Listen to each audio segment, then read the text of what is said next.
Alright. Welcome to Sideboard MTG. And today we're going to be playing Blue Red God Pharaoh's Gift, the deck that just tore up GP Seattle. We're going to be testing it out. We're running it through a league. I know we're probably a week late and everyone is ready for the deck, but are they? Either way, we're going to be running it through a league. Hope you guys enjoy the show. If you do, give it a thumbs up. And if you like the content in general, subscribe. I stream about 6 nights a week right now. So, yeah, there's going to be plenty more to come. Now, remember, if you want to play this deck or any other deck, Sideboard MTG 15 as your coupon code to save 15% on your first 4 months if you sign up for manatraders rental service. If you've never thought about renting cards, it's probably a good time. I mean, Dominaria is coming. There's going to be a lot of different decks. We didn't have a Pro Tour, so there's still going to be a lot of different decks. This GPG deck alone shows us how open the meta actually is, that this deck came in and just put 5 copies in the top 16 of GP Seattle. So I hope you guys do like the deck. I hope that we run well with it. We played it in coffee time today. We talked about it in coffee time. Like, it was just a fun time, and I hope everyone else gets to enjoy that. And whoa, my cam's not up. Wow. Let's fix that. Ooh. There we go. All right. Oh, what a nut. Anyway, what's up, guys? We got Dalton. Hurricane Shane, you made it, man. What's up? Welcome. I'm glad you're enjoying the content, man. He's been leaving me comments for the last week, just on all kinds of different content. So I know he's watching like everything. So glad to see you made it to live, man. All right, Lethal Gamer MTG in the house. What's up? Rush, of course, Rush is here. Jeffrey Ramo, did you get your taxes done, buddy? Did you get Miss Tannis's taxes done? James Carr, what's up? John Harmon left us a copy of of his version of the deck with Tenali Summoner in it. So if you guys check coffee time from today, it was a public coffee time, so you guys can go back and look at that. Not your typical show, so some of you may or may not like coffee time, but go back and check that out. In the comments, Mr. John here has left his version of this deck that runs Tenali Summoner, and hopefully he'll put that over on the Reddit, and maybe it'll get some votes, and we'll take a look at it. And then we got Warlock Lightning, Moggs. Mog Fanatic, guys. Mog Fanatic was the original card that basically is a Fanatical Firebrand. This is a Mog. This is a Mog Fanatic right here. I don't know. I've just always called this type of creature that just comes in. It's either a good Mog or a bad Mog, and 1-mana Mogs are awesome. When they have haste, they're even better. So this is a good card. Like no one has denied that this is just not a decently printed card. It's a good card. Who else we got? Did I leave anyone out? I got James Carr, right? Brody up at the top. What's up, buddy? Mr. Parker. And then, of course, we've got Sisk Dantes. Good evening, sir. And then For the Horde. It's gonna be our moderator tonight. So watch out, guys. He'll get you. He'll get you. We'll keep it family safe around here. We're gonna have fun with this deck, huh? I mean, you guys run into this deck? Chilling like a villain. I got you, buddy. All right, so let's talk about Magic, shall we? Right? I think we got a bunch of shout-outs. Oh, man. What about Magic Hefe? What about Magic Hefe? Magic Hefe, he's a cool dude. I like that fella. Let me fix this chat. Looks like the bottom of chat is getting chopped off just a hair. Eric, read your last message. Hey, Eric, chat isn't going right. I got you, bro. I got you. All right. See, I was on top of it. I was. Faith and time. Draw him and go smash the opponent. Make him salty. Wow, that was good use of our emojis. I figured out what our next emoji is. It's gonna be a coffee cup. Definitely gonna be a coffee cup. I've already got it built. So I think we're like one, maybe two sponsors away from another emoji, which is ridiculous. Like, look how many emojis we got. It's crazy. Yeah, ham's the new emoji. It replaced the die. The die was a placeholder. So while I'm thinking of one, I'll just always like throw the die up, and then so if you guys ever see the die, it means we're still rolling for what that emoji is going to be. So there's some options there for you.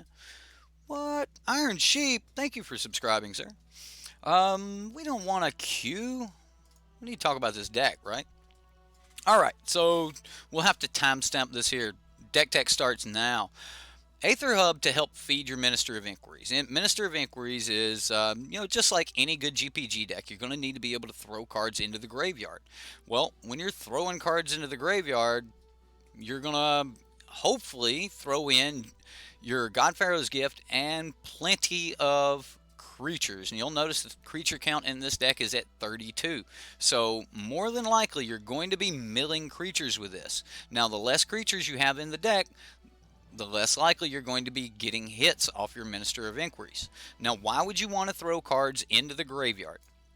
Well, in case you're not familiar with the Gate to the Afterlife archetype for GPG, and maybe you've only seen the refurbished versions, maybe you've been living in a black hole. But if you're just new to Magic and haven't seen this a lot, Gate to the Afterlife says that whenever a non-token creature you control dies, you gain 1 life. Then you may draw a card. If you do, discard a card. So that will also let you pitch creatures to the graveyard. Now, it has another ability where you tap 2, or you pay 2 and tap it and sacrifice the gate. Well, search your graveyard, your hand, and or your library for a card named God Pharaoh's Gift and put it onto the battlefield.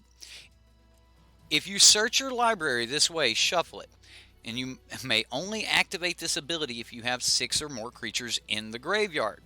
Alright, so the entire deck is based around putting as many creatures into the graveyard as quickly as possible so that you can consistently get a God Pharaoh's Gift when necessary. However, those creatures need to be important enough that when you're bringing them back, even as a 4/4, they need to have some type of ability. Now, we've got a ton of great abilities, and we've got a ton of ways to actually put those creatures into the graveyard, including the creatures themselves putting themselves in the graveyard. And what I mean by that is Bomat Courier has a sacrifice ability on it, which will also let you discard everything in your hand. So that's another way that you could quickly fill up the graveyard. And if you already have your gate online, this may be the only deck I could possibly think of where I might actually want to dump a full grip of cards if I already have my gate where I can tap it. It definitely could happen. We had some crazy lines in coffee time today. Now, another card that can be put into the graveyard easily is our Mog Fanatic that I was speaking of a moment ago, Fanatical Firebrand. Fanatical Firebrand can tap himself to deal a damage to the opponent, deal a damage to the opponent's creature, deal a damage to one of your creatures to avoid your creature maybe being exiled in case you need it to bring it back. There's a ton of lines that can be used just from this Fanatical Firebrand. And when I say that can kill your creatures, I mean Champion of Wits, which we all know how Champion of Wits works. You draw 2, then discard 2, or you draw 4, discard 2. So if Champion of Wits is on the battlefield, you don't want it to be exiled, and you have a Fanatic, you can just shoot your Champ, you can shoot your Combat Celebrant, and you can shoot your Warkite Marauder. Now, these are your only real creatures that are above 1 converted mana cost. Now, you will see that we do have Vizier of Many Faces in the deck, and Vizier does cost 4 mana. However, most of the time you're wanting to discard this card. You're wanting this card in the graveyard, not necessarily hard casting it, because you want it to be able to come back and copy a Combat Celebrant. Once it copies a Combat Celebrant, that's when this deck kind of goes haywire.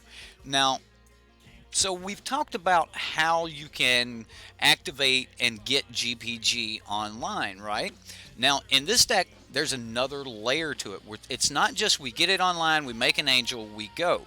Here we're trying to pull choice cards to have a combo style finish to an aggro deck.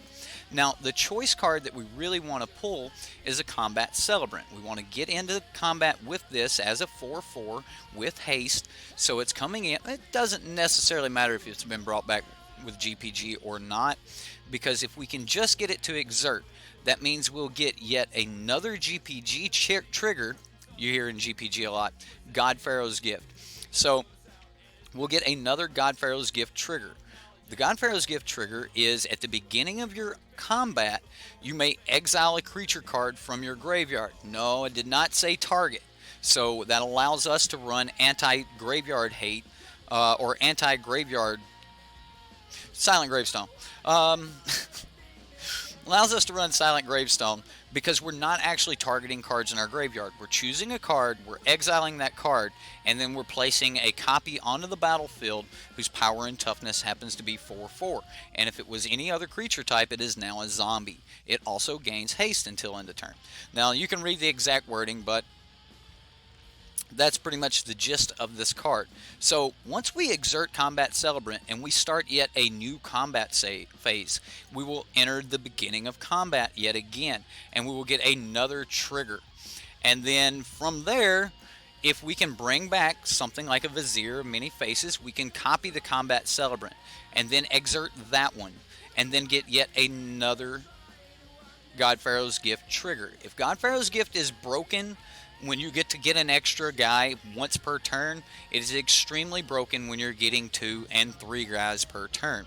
Now, because you will not be exerting your second Combat Celebrant, it will still be exerted the next turn though, so there is an argument that if you think you're going to have to go into multiple turns, that you might not want to swing with the second one so that it will be untapped.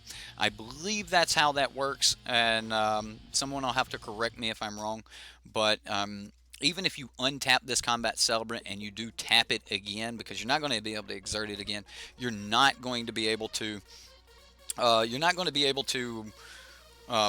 untap it the next turn because it will still be exerted.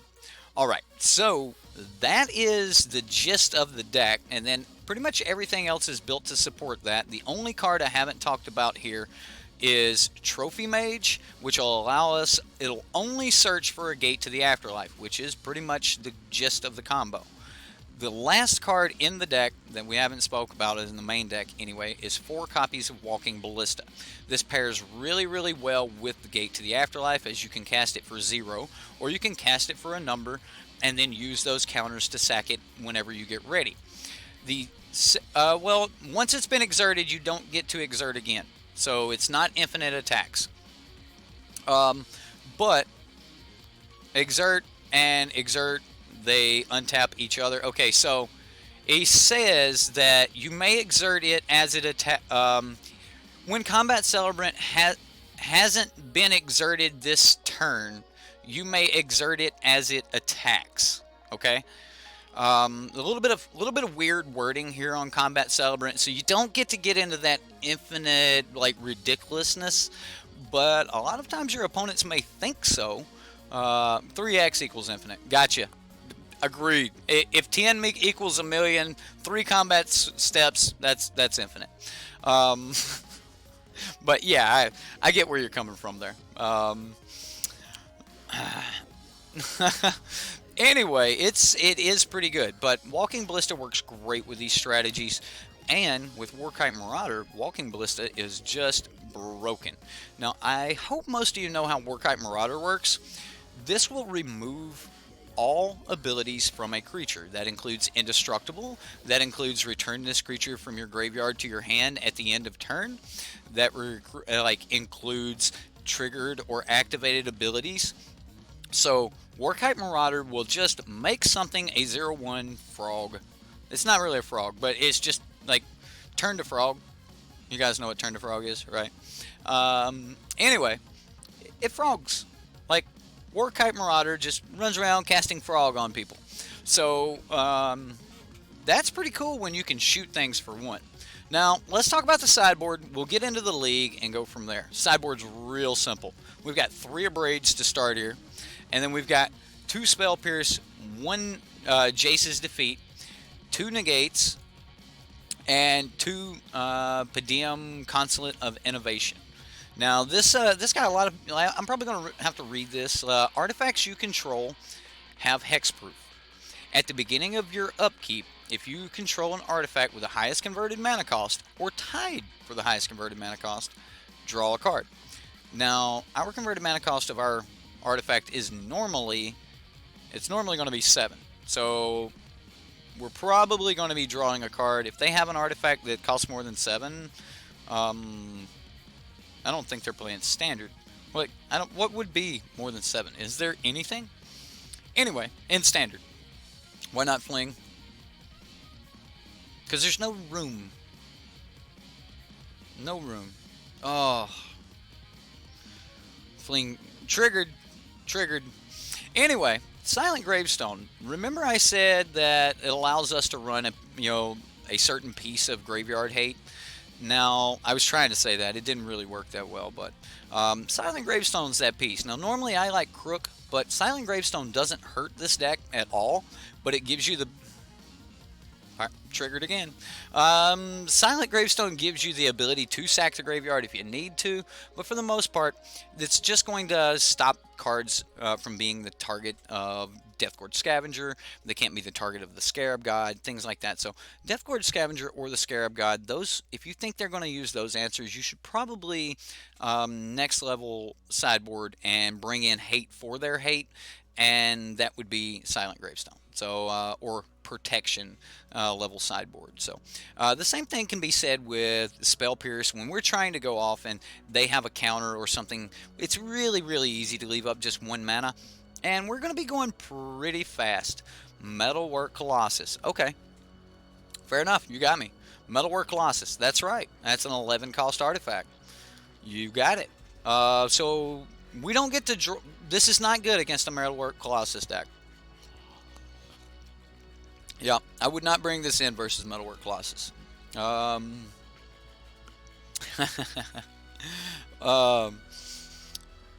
Posted your version on the Reddit.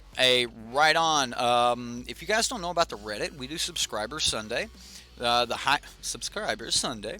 The top voted decks on our Reddit get played on Sunday. So if you wanna get a post in, go for it. And if it gets enough votes, we'll play it on Sunday.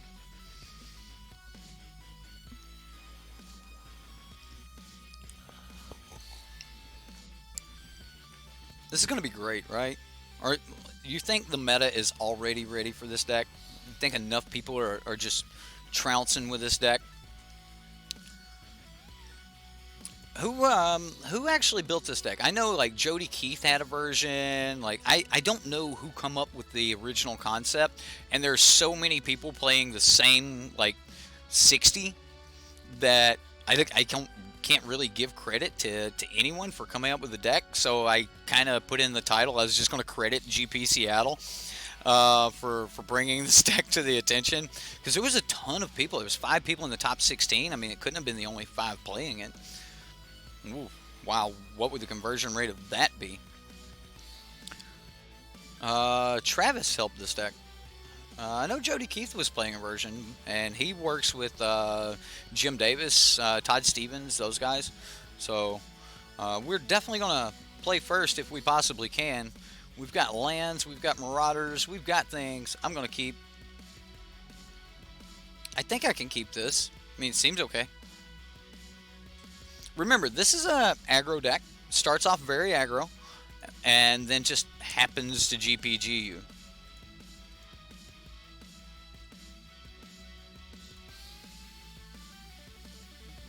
Punching him for one-on-one, yeah. Joey Turner, what up? The party is getting started, sir. It is getting started. Uh-oh. Uh-oh.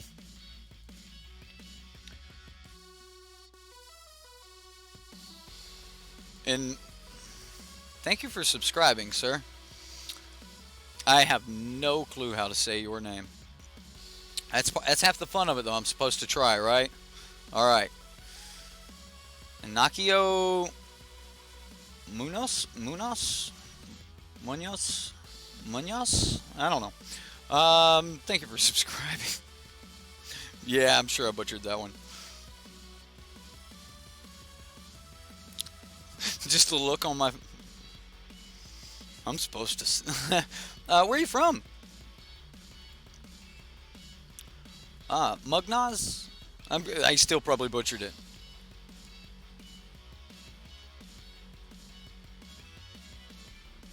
Right? Now that you've subscribed, hit that like button. And for those of you that are subscribing, until I get my new schedule just perfect, I've kind of starting between 8 and 9 right now, so you're definitely going to want to hit that notification bell so you get the notification when I do go live. So here lately I have been trying to go live and like just stay live for a few minutes before we jump into the deck, because a lot of people don't realize exactly what time I'm starting, and with the move and everything else, I've had a little bit of chaos. So either way, I just wanted to let you guys know. Make sure you hit that bell so you know when I'm going live. Do we just stay aggro here? I mean, I know it's just turn 2. We haven't made a lot of decisions yet. Between 8 and 9 Central. So that's minus 5 GMT for everyone out of here. Or everyone out of here. Everyone outside the United States. So, manatraders. I know I hit a manatraders thing earlier, right? How you can save 15% if you use SideboardMTG when you sign up. I think I want the Rivulet. And why would he worry so much about a Workhype Marauder? That's interesting. And we're definitely going to try to draw these cards. Ooh, that's perfect. Alright, so I'll get rid of a Workhype Marauder and a hub. And then we'll go to combat.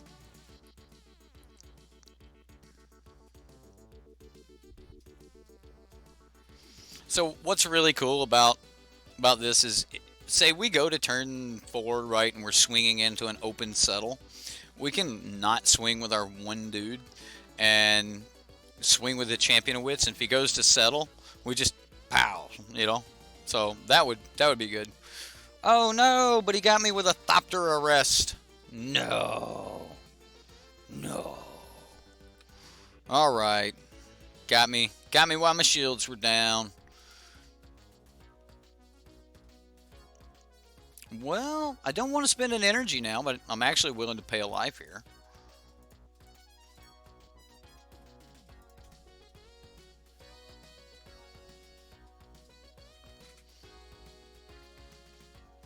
So I assume he's got like Cast Out, Ixalan's Binding, things like that. So we're going to wait till 5 mana to even try to play this thing.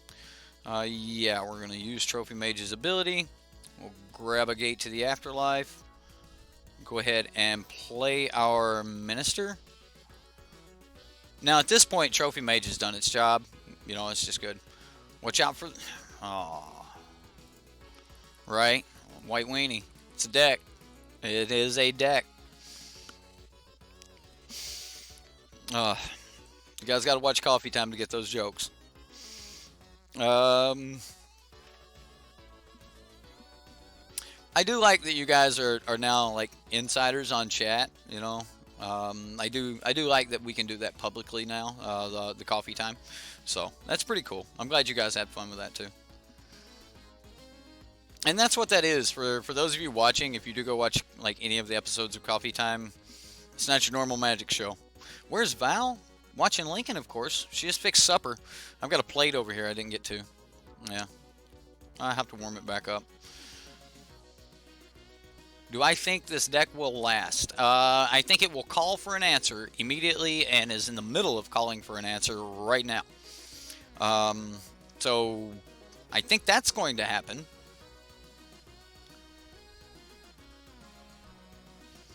Ixalan's binding. Is he getting rid of Minister?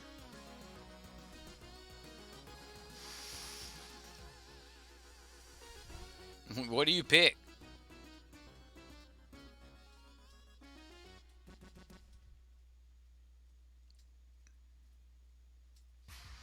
What do you pick, opponent? It'll definitely stick for the next 2 weeks. Like, without doubt, this will stick for the next 2 weeks. Well, I can't do anything with that yet. I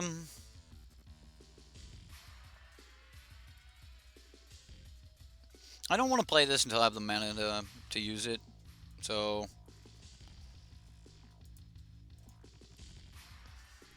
I don't think he would Ixalan's binding anything if he... Or is he just thinking that he's not worried about the gate? Like, I think that he would have maybe another binding, which is scary. So I want to wait for the chance at drawing another card here. I do know that I need to get this down so that I can discard a card. There's a treasure map. Alright, well, maybe we'll just aggro him to death. Okay, well, there's the land, so we can attempt to get started. I think we leave this back and swing with these two. Or would I just be aggressive? I think I leave this so that I can sack and draw at will. I don't think that I shoot Warkite, though. Not with the fact that we're actually pushing pressure on him right now, and if he does anything on his turn, then that's just going to be him trying to get ahead of this.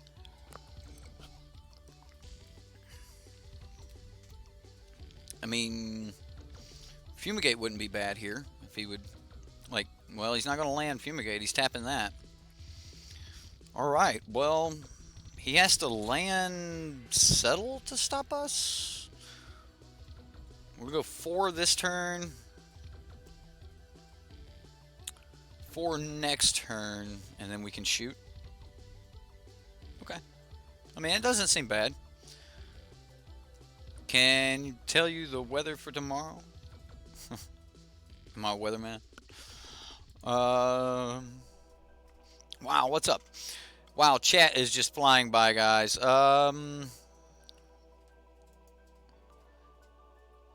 If he was smart, he would have named Firebrand. Probably. Ooh, champion. There's a champion. I like champion because that's 3 mana and it leaves up 2 mana.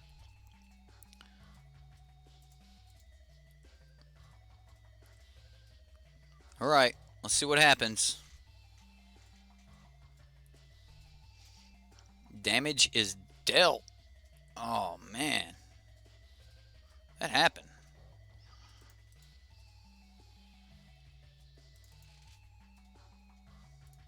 Champion Wits.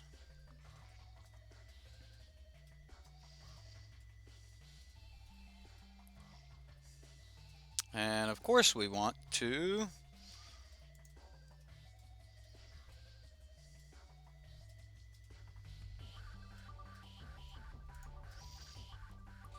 so either one's draw 2, discard 2. Like this just means that when I sack Mog Fanatic to deal 1 point of damage here, it'll be more powerful next turn. I mean, we got 1, 2, 3 in the graveyard. Mog Fanatic will be 4. We'll draw a card, discard a card. If we can get this down, we'll draw 2 cards, discard 2 cards. So, we got some options. We're definitely pushing pressure at this point. I don't know what he's got that he's about to do here, but he's tapping a lot of mana. Alright, so Fumigate. And I'm just going to shoot a couple of my own dudes here to stop his life gain. And then we'll take some choice triggers. He's got 3 mana left.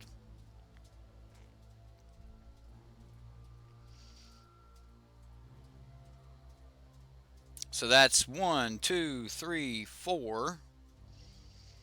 I mean, what's on the board means that 5, 6, 7. These all go to the grave. We spend 2 mana, go get God Pharaoh's Gift. Enter combat. He's got 3 mana available. Pretty sure we just got this.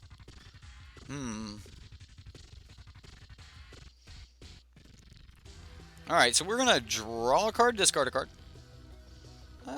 We can discard.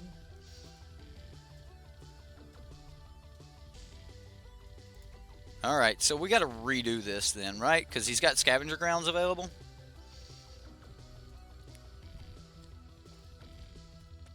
So 1, 2, 3, 4.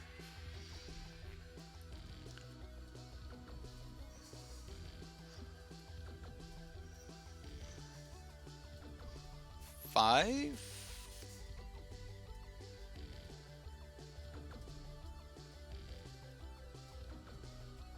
So now he has to do it. We'll get 2 more triggers. Okay. So maybe I actually should have just let him... 1, 2, 3, 4, 5. Maybe I actually should have just let him kill everything, and then he would try to sack, and with the trigger, with his sack on the stack, then do it. So yeah, maybe I messed that up.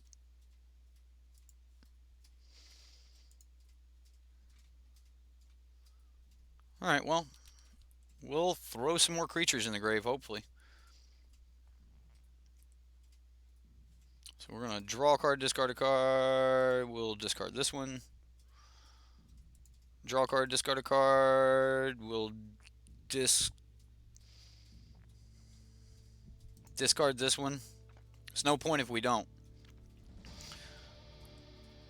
Because we have to destroy the Scavenger Grounds this turn so that we can get started again. We still got 7 life to deal with.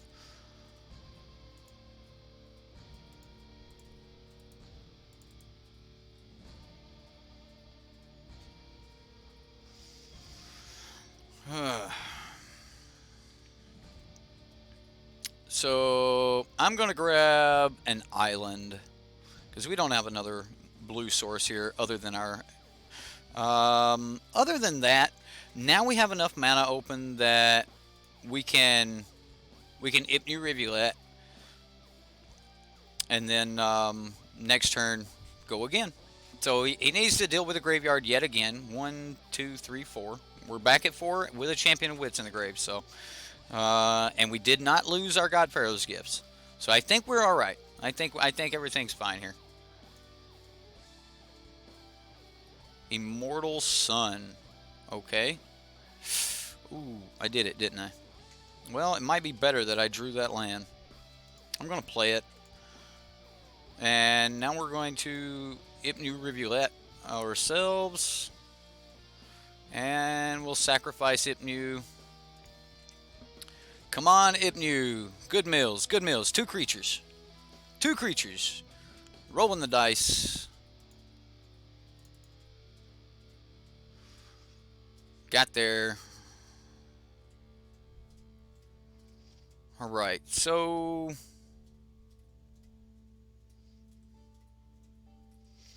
definitely bringing back Champion of Wits.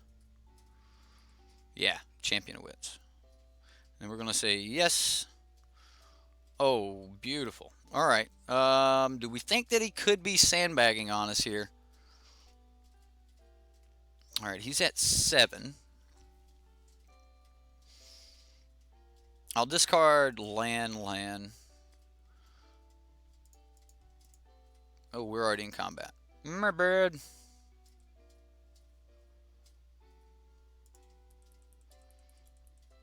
And if he has another Fumigate, he has to burn it.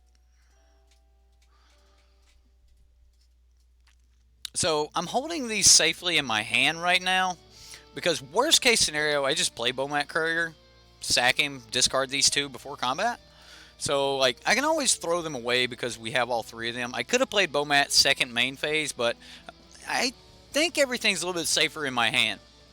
Sandbagging means you could go for the kill, but you're not. It's a term we used in like playing rummy and spades.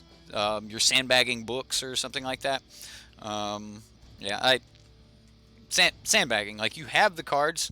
It's like playing goldfish, right? Or go fish, and you say, "Do you have any twos?" But you're never talking about the fours that you almost have. Like you only need one more of, right? Like you're hiding the fact that you have those. So sandbagging is hiding them out, holding out, right? Approach. He's at 10 life. It's fine. It's perfectly fine. Alright. Time for the most epic play ever. Oh god. It just got better. Just got better. Alright, I'm gonna mess this up because I just said the most epic play ever. Please don't scoop, opponent.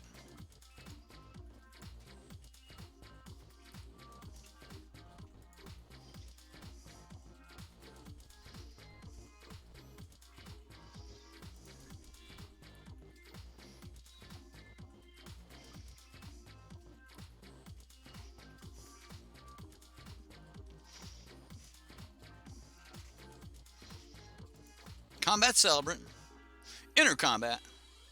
Oh yeah. Oh yeah, it's over, opponent. This is about to happen. 3 combat steps. We're going to be swinging for like 20-something life right here.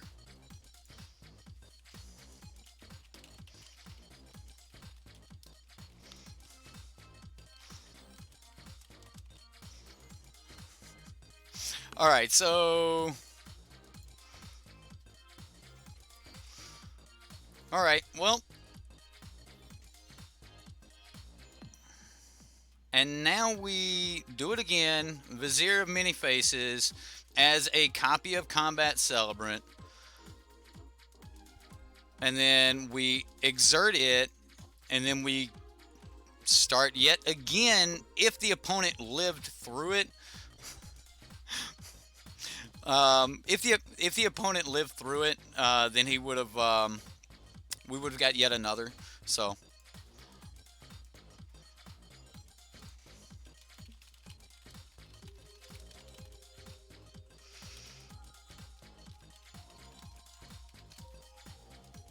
all right, so yeah, right. This deck goes so hard.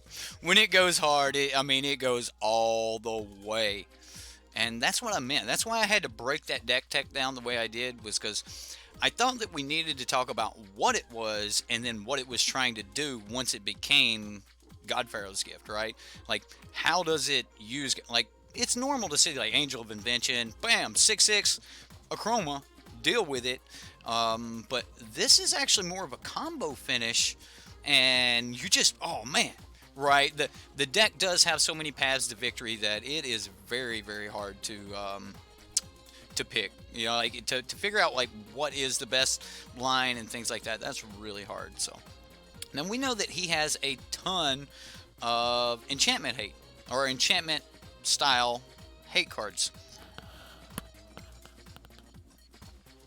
His choice of graveyard removal, at least in his land, we cannot do anything about. We cannot stop them from exiling the graveyards altogether. So Silent Gravestone, that's not going to do us any good there. I don't think in that mono white, I don't think that he's going to have, you know, cards that... I think I need Spell Pierce, and I think I need Negate. Other than that, I don't think there's much else that I'm going to want. He might try to bring in like cats or something like that, but I'm not actually scared of cats. Maybe Padim. I think this might be a matchup for him, but I don't actually think that we have... I'm going to take out part of the combo here, and then I'm going to take out one Combat Celebrant. Again, like I said, I'm actually pulling back on the combo just a little. and we're gonna try to just deal with this opponent naturally. Other than that, I'm just cutting back on a few numbers. Like, remember, because I am cutting back on the combo and I'm on the draw, I just want to cut back on a few numbers. And, like, we have certain cards that just aren't as good. And we'll still have the same game plan, but just not as much of the same game plan. And I think that's where we should go with this.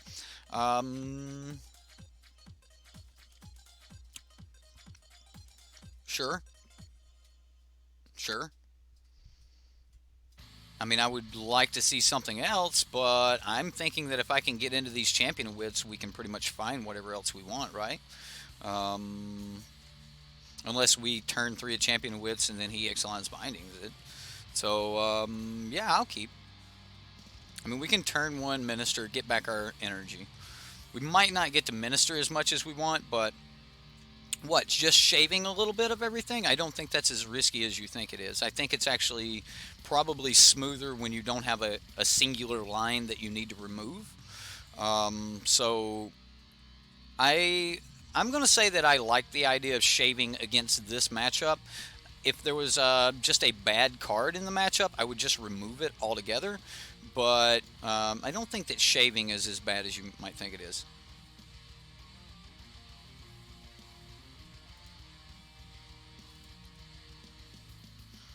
You MMA fighter there, or you're just like really into it. I had a bunch of buddies in the Marine Corps that they got into that, but I actually never really liked physically hurting someone else or being physically hurt. Just wasn't a big fan of it. Okay, so I mean, are we worried about baffling in here? I don't think so. Hmm. -4 boxing, 3-0 MMA. Oh, 20-4 boxing and 3-0 MMA. Nice. That's a good record, dude. That is a good record. Uh, 20-4. That's impressive. It's those 4 that would bother me. I'm sure that the other 20 would. I'm sure you felt it. I'm sure you knew he was there. Yeah, I'm gonna just work out Marauder, and I'm gonna press the advantage.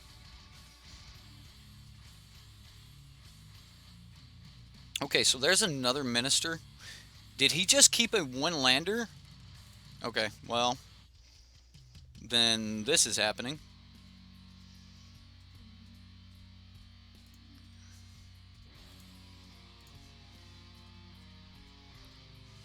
I mean, we kept a risky hand too, but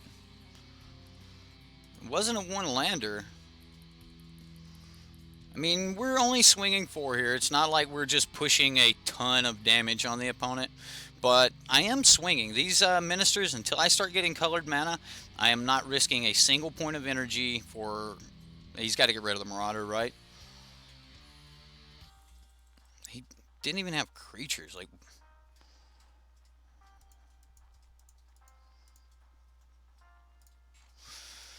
Okay. Show me the goods. Show me the goods. Okay, there's a land. Up a Dean. We'll throw that in the grave. And I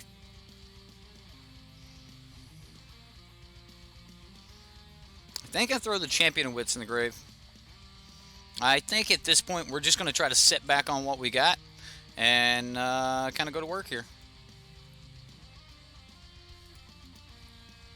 I mean, he's got, I expect, what, Thopter Arrest to remove something next turn that's probably going to be Champion of Wits. And then he's still taking 3 a turn. We can stop the next couple spells that he cast. I mean, he's already way behind. He had to have a really good hand to keep a 1-lander, so...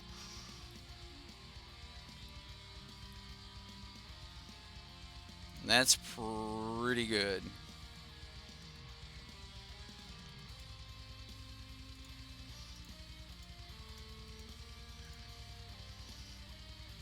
I think I just pitch whatever I draw here. Yeah, he's just going to scoop it up. So, yeah, we were going to be able to hold up Spell Pierce. So when he went to Ixalan's Binding something the next turn, like, everything was just going to go ham. Yeah, that's, it was pretty good, right? Wow. Wow. Pretty good.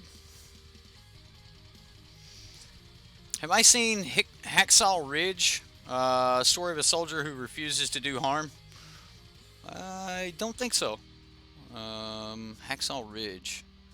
No, I don't think I've seen that. I'm thinking of another Heartbreak Ridge. I think that was a Clint Eastwood movie, though. Oh man, this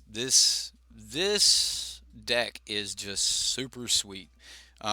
We seen it win right there without GPG, and like I said, I just wanted to just go aggro to get in and just start dealing damage, and we kept the spell pierces and the negates to start stopping when he had 3 or 4 mana up. That was the plan, was to be able to stop his 4 mana spells, and the deck did provide us with that. That was pretty sweet. Man, this deck is just smooth. I think we keep. All right. Uh-oh. Red deck or the mirror match? What do we have?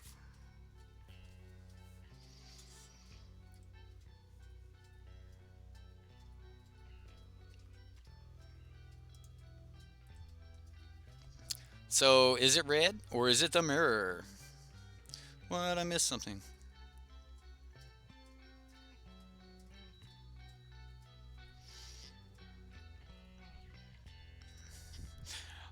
So what decks are good versus okay, yeah, understood. What decks are good versus which ones are bad? Honestly, right now there's quite a few good decks. I mean, you've got mono red. Apparently, this one is really good. I think so.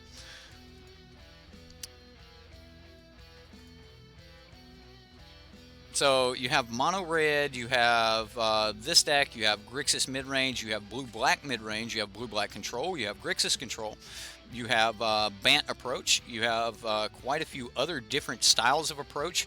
You have blue white GPG. You have quite a few jank decks. Absolutely, Grixis mid range, Grixis control. All of those are just really good decks. On Crop Crusher.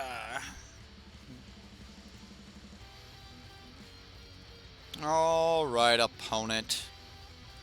I am pretty sure I just have to do this. And then now we just start putting down as many blockers as possible.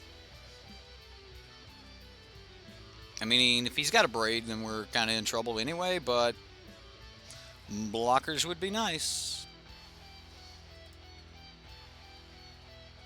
So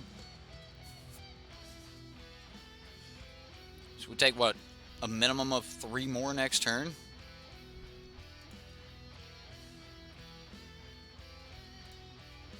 I kind of don't want this to die. Let's have another card. Sure, I'll thin the deck. All right, well, we're just getting hammered. Ooh, draw a card, discard a card. I'm gonna discard, I guess, God Pharaoh's Gift. And then, of course, we're gonna go get one of our gates, the last of our gates. And then we're just gonna take our beats. And this is why Red Deck beat it. Red Deck's like really quick, so Zax is here. What up? What do you guys think about green-white Dino control, or just a green-white control deck with Authority, Throntodon, and Death Gorge Scavenger? I definitely think Death Gorge is more important than he's ever been. Yeah, this is the mono red from this weekend with the shocks and the lightning strikes and grasping dunes. So yeah, he's playing a good deck too.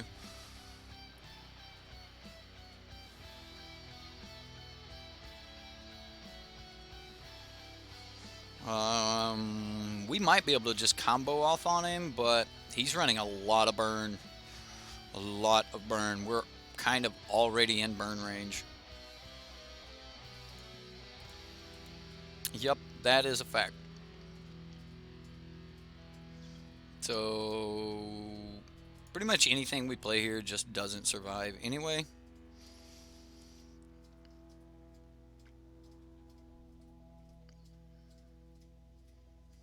To go for the face or you go for the Marauder. He has drawn a lot of lands, but that deck doesn't care.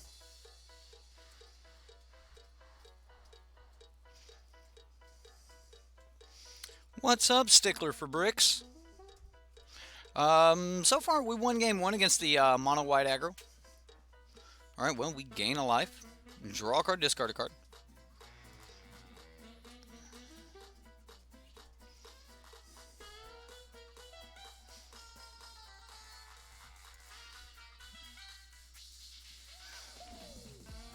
So he just swings through this? Oh, that'll work too. Alright, so we've got 1, 2, 3, 4.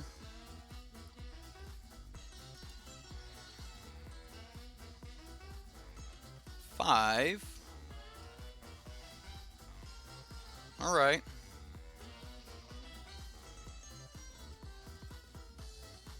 Do we get to do our craziness again this turn?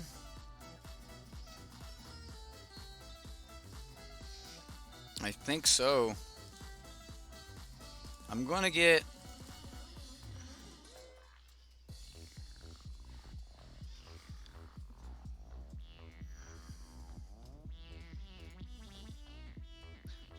I can't get the other one down. I can't get the other one down this turn. So we don't have enough mana to be able to play it and then sack it, then sack this one. So I'm just going to play the Bowback Courier. We're going to have to get rid of everything. It's sad, but we're going to do it. I'm not waiting till combat. I'm going to just do it now. You guys see me do this earlier. And we're going to say yes. Sweet.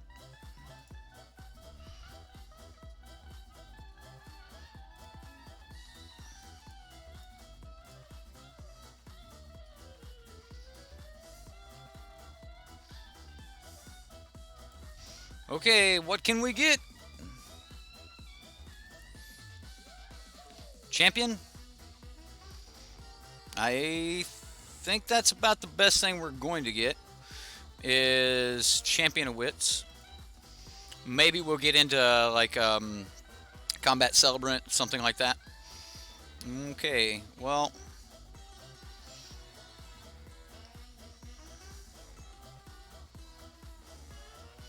let's say we get rid of... I mean, I have all of these things in the graveyard already. Don't need another Trophy Mage.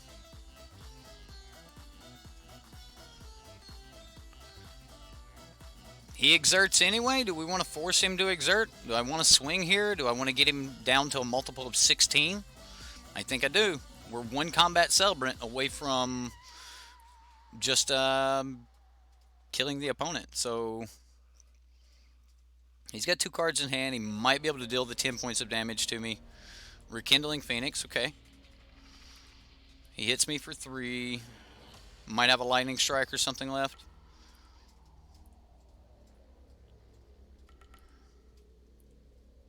Alright, so we're at 7. Can we pull this off? Well, we got the Phoenix. So that's handy. Alright, so we're going to bring back a Warkite Marauder here. We're going to go into combat.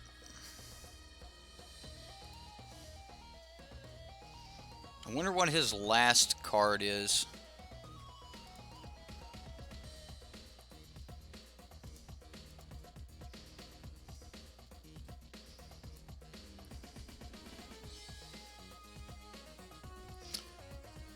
Okay. I'll give him the option of blocking. I'll go ahead and shoot that. He didn't block. Alright, so now we're at a tied ball game, and he has to deal the entire amount of damage this turn. So, that's where we're at.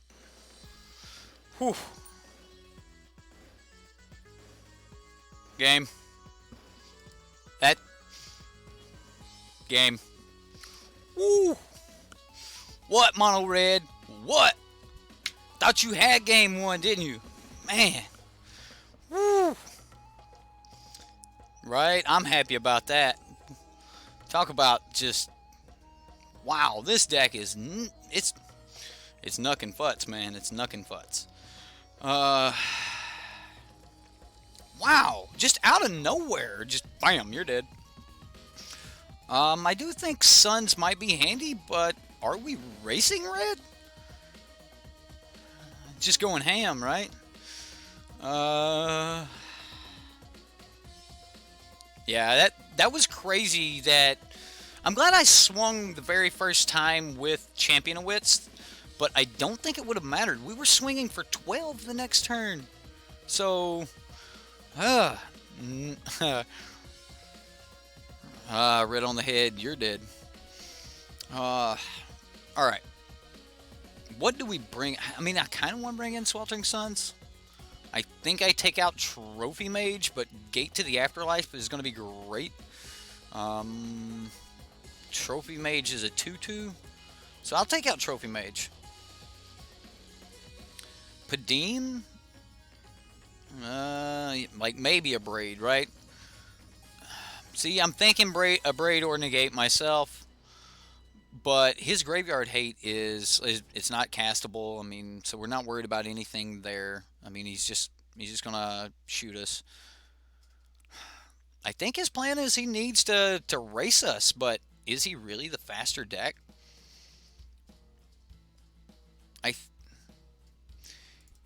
I do want Negate.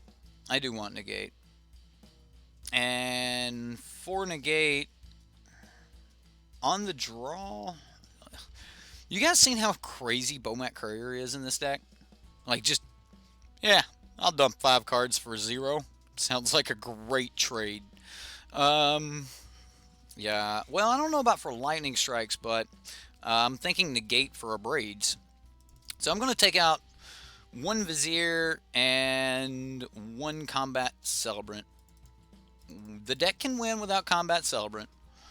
Why is Bomat Courier so cheap while is played in almost every... Right. Hey, if you've got red and you're semi-aggressive, you're running 4 Bomat. Yep. If you call yourself aggro, you're running 4 Bomat. No.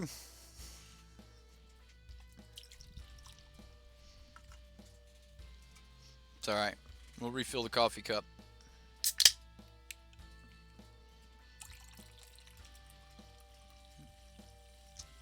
It's not coffee, but it's X brand energy drink. Try X brand today. Insert your brand here. X equals brand of your choice.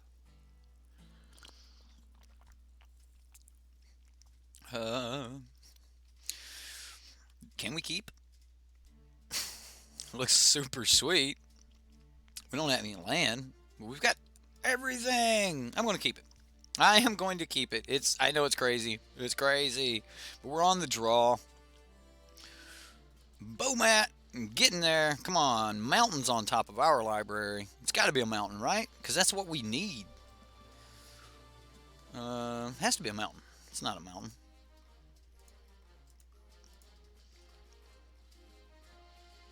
I could have played the Minister there and taken 1 life. And there would have been a valid argument to that because Minister actually has a 1/2 body and can stop Bomat Courier. So, yeah, we could have done that. But I would rather get a card down. I do need a mountain, though. Yeah, the race is going to be a little bit favored for him, I think. It was...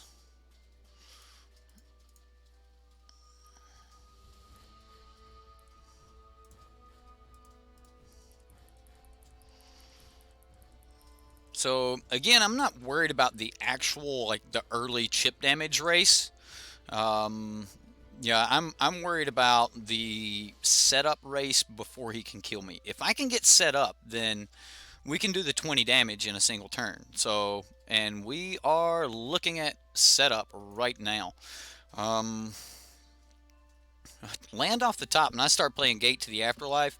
We start gaining some life, and things get good from there. You got 3 cards in hand, sir.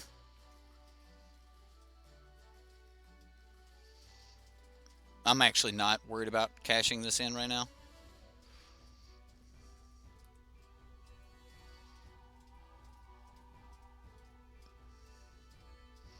So he swings with 2 Bowmats.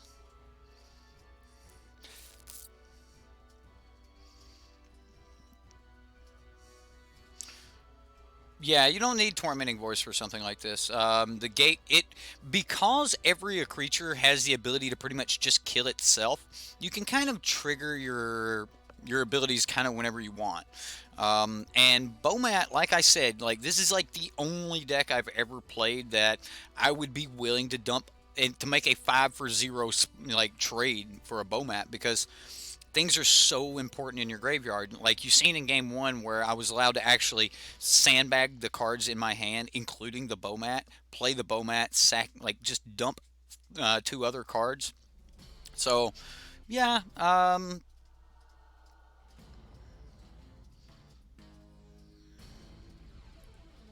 take 2 here.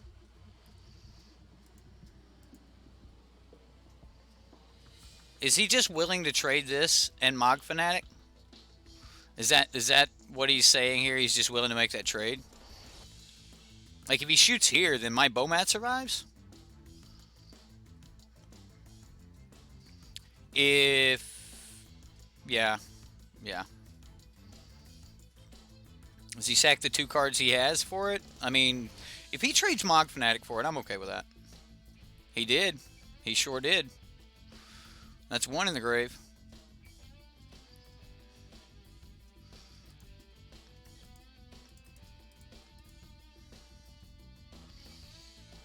Another land off the top would be sweet.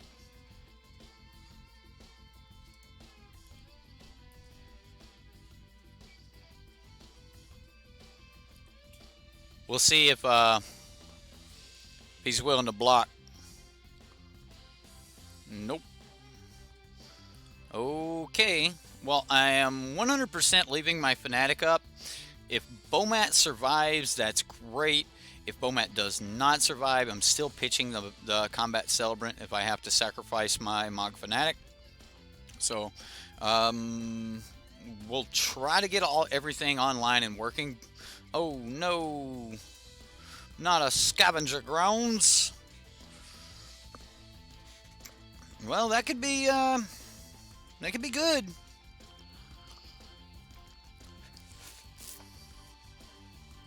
Hey, I keep calling it Mog Fanatic. Fanatical Firebrand. Alright. Am I going to trigger people with a Mog Fanatic? Fanatical Firebrand? No! I'm going to go ahead and gain a life, shoot his Bowmat or shoot his dude. And this is just because I want to maximize and loot here. And if we force his hand and get rid of the last card in his hand, you know, it's a 1 for 2 trade, and he knows the card in his hand. Apparently, he's thinking about it. So, I mean, he could let my gate resolve while he's thinking about it. He'll get more information to make his choice. Right. Yeah. Scavenger Grounds is going to be added to a lot of decks. You are right, sir. Sweet. Land off the top would be super sweet. So, is that what? Hazoret? Oh, it's an Earthshaker Kenra. Why wouldn't he trade that for any other 2 cards? He just wants to hit for 4 this turn? That's the plan? Oh, he's planning on having to sack the graveyard, so yeah. Understood, opponent.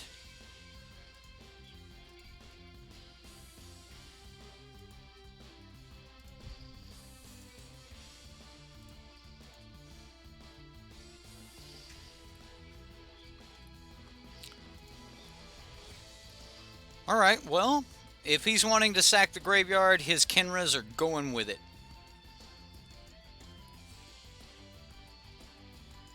So that was my line of thinking on that play. If he's actually the opponent already has this in his head that he doesn't want this to happen, like I'll block one, shoot the other. I'll still have a dude. Sweltering Suns. Have no Abrade. He has no cards in hand, so as long as he doesn't top deck an Abrade, we're good. Alright, so now we just get to pass. I mean, I've got a ton of cards under Bomat here. Oh, yeah. Oh, yeah. I'm not exactly interested in the Walking Ballista this turn. So, we'll see what happens.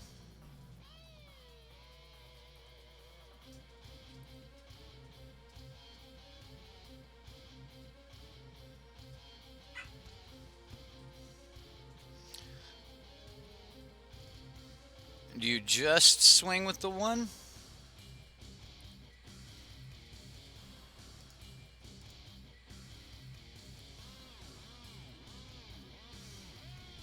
So now that I've blocked, I'll actually just shoot the other.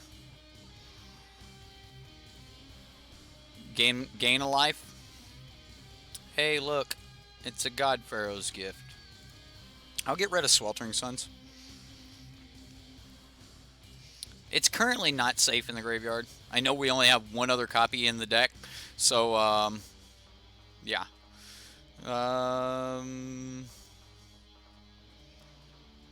I think that's what you meant when you said I should sack to kill the other, block one, shoot the other one, so now I can swing with Bomat this turn. I think that's what you meant. I mean, he pretty much has to... 4.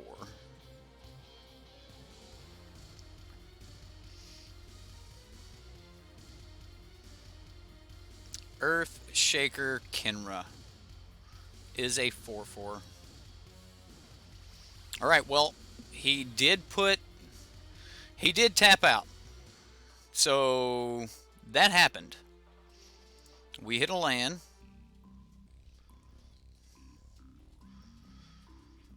Alright, well, let's do things.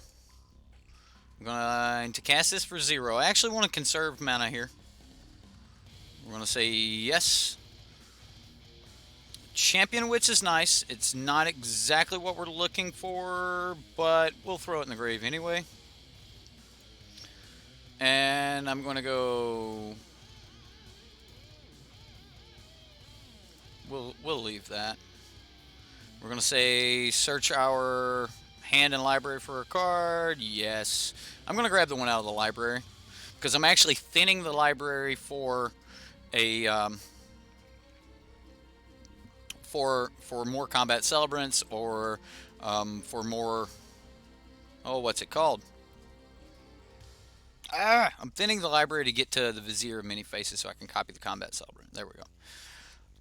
And we'll enter combat. I think that I set up this turn with a Champion of Wits, but if... No, I'm just going to take the Combat Celebrant, and we'll get a Champion of Wits as well.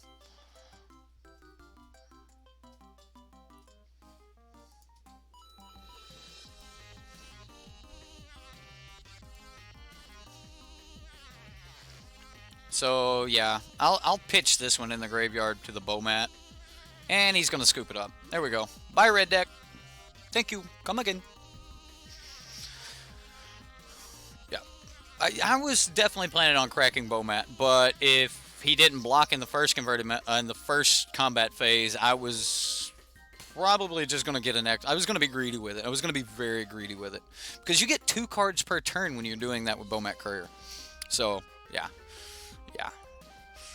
Bye, red deck. Isn't that so sweet? This deck is sweet! Now, you can't say this deck is not a good deck when that was red deck, guys. And the other one before this was Approach, and they couldn't, like, you can't say this ain't a sweet deck, man. This deck is super sweet. I've got a Bomat, I've got a Champion of Wits, I've got a Gate, and a Trophy Mage. The only other thing, like, if this Trophy Mage was a Fanatical Firebrand, oh man, we'd be so set. Oh.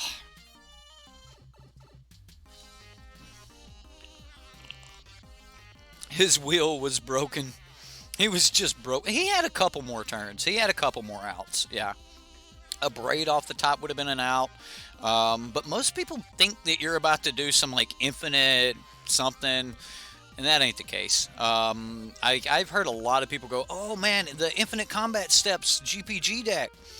No, it's definitely not infinite. And someone even mentioned it in chat that, you know, as we were explaining it, we're like, can that go infinite? And so I guess it kind of looks like that when you're maybe explaining it, but when you read the, I guess the not fine print, the very first line of Combat Celebrant, you realize that you can't really go, you know, infinite with it. So do we make him spend his energy to kill it this turn? Guess not. Hey Nongman. Our opponent, his name is Hey Nongman, and he's got Ragabon. He's got Ragabon. Need 2-drop. Warcry Marauder, where you at? That's not cool.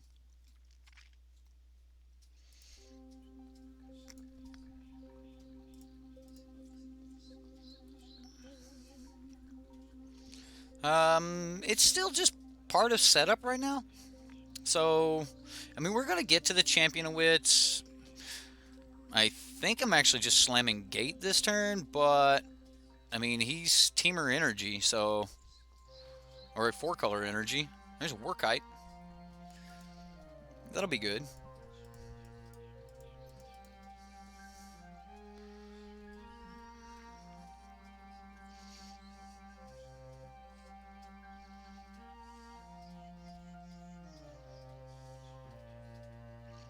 He'll only kill one of them. Like, do I swing right here? I mean, he literally will only kill the one that will have 2 cards under it. He will not trade his Glint Sleeve Siphoner. So we'd get 1 trigger here. I mean, I guess I can force the triggers pretty much anytime I get ready to. So, I mean, I'd lose 2 if I block. But are we really worried about blocking? Or do we just want to, like, keep getting set up? Because I think we're about to have a really nice setup.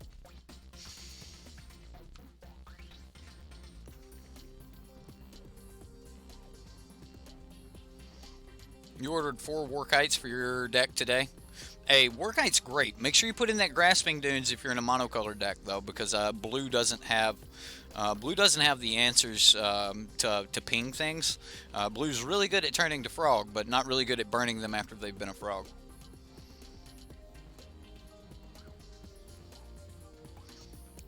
So, if he is Teamer Energy, wouldn't he just be sitting on Negate?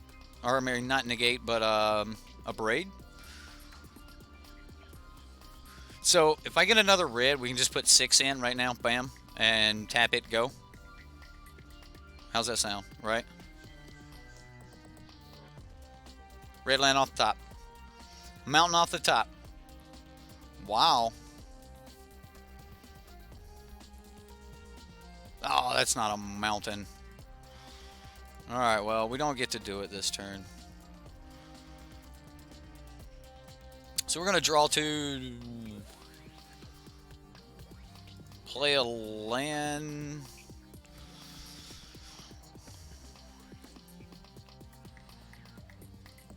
I'll pass.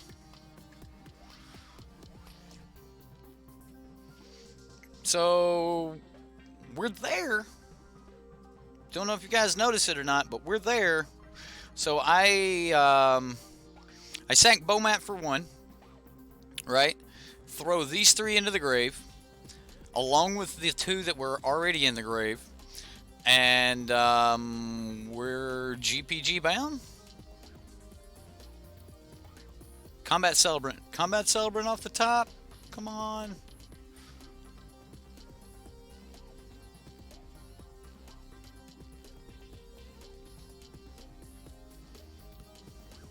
Alright, I don't have the mana to actually play anything in my hand. So, what do you say we get a couple cards when this is all said and done, right?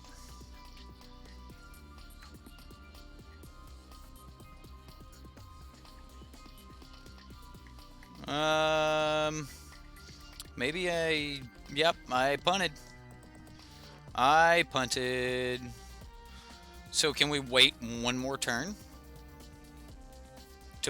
to see how my punt plays off? I think I can. I can play one card here.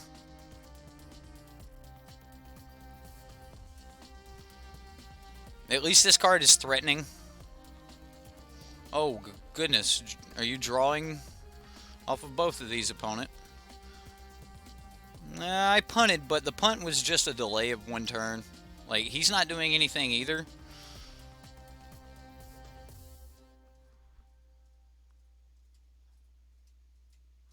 So, we'll see what this Sultai Energy deck's got. He may not have a braid at all. He may just be Sultai.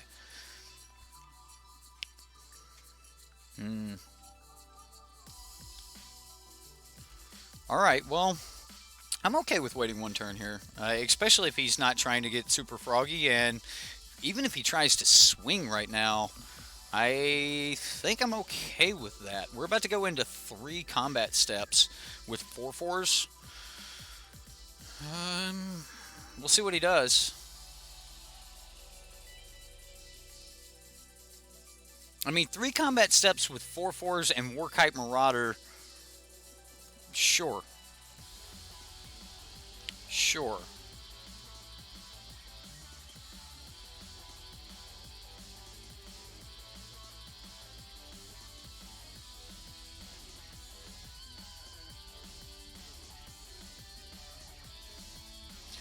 Yep. Here we go. Let's see if he's got the braid. Draw a card, discard a card, draw a card. Or no, I won't get another. That's just the discard. Let me get all them cards back. All them cards that were under that bow mat. We're flipping it. We're going to say yes. Grab that GPG. Get into Combato. Definitely getting into Combato. Alright, let's see what happens here, guys. We're going to go Combat Celebrant. Get into attacks. Oh, does he have a kill spell? Vraska's Contempt on my Combat Celebrant. Wow. Alright, alright.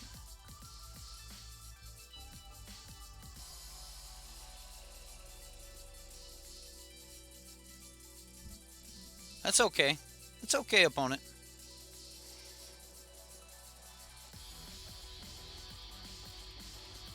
I don't know why I did it to him. I actually made him bigger. It actually made Walking Ballista bigger. What's up, Brandon? I still don't think that we were wrong by waiting that one out. He's out of energy now, by the way. These no longer make energy. So yeah. Is he gonna let me untap? Oh, he's getting sideways. He is getting sideways. Alright, well. We'll take our beats. I mean, he may still have answers here. He does get energy back this way, so he does have Vraska's Contempt up yet again. That is not great for us. No! No!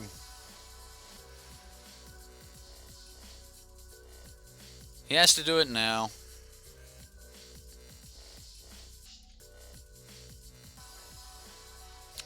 Okay, opponent.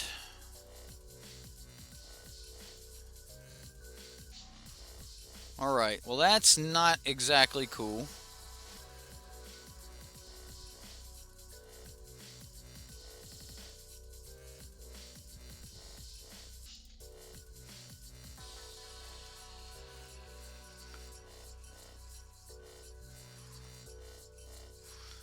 So we'll see what we get here in 2 cards. Oh man, like the pain. It hurt. It hurt so bad.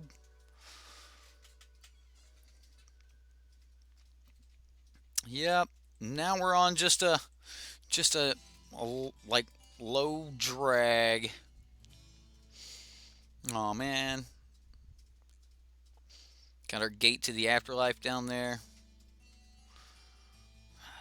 All the dorks in the world. Hadana's climb. He's going to be able to grow this. That's pretty good. He's got a pretty good strategy going on here. Go wide with dorks. I don't think that's how it's meant to happen, but the hand worked really well for us, or for against us.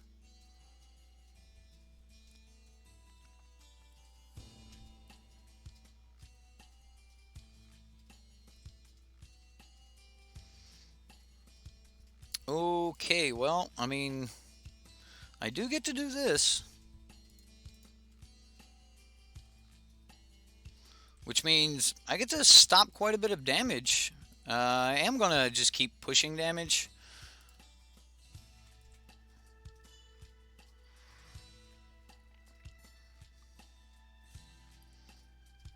Yeah, I mean, he's probably just going to keep trying to draw cards.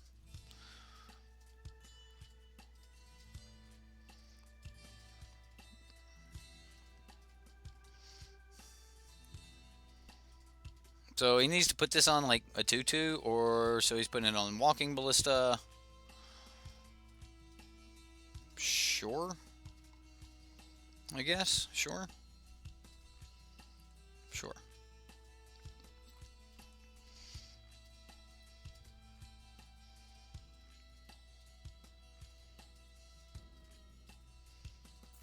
Wow. Alright. So he's going to get some energy. We're going to move to blocks. Wow, he's going to let me go to blocks.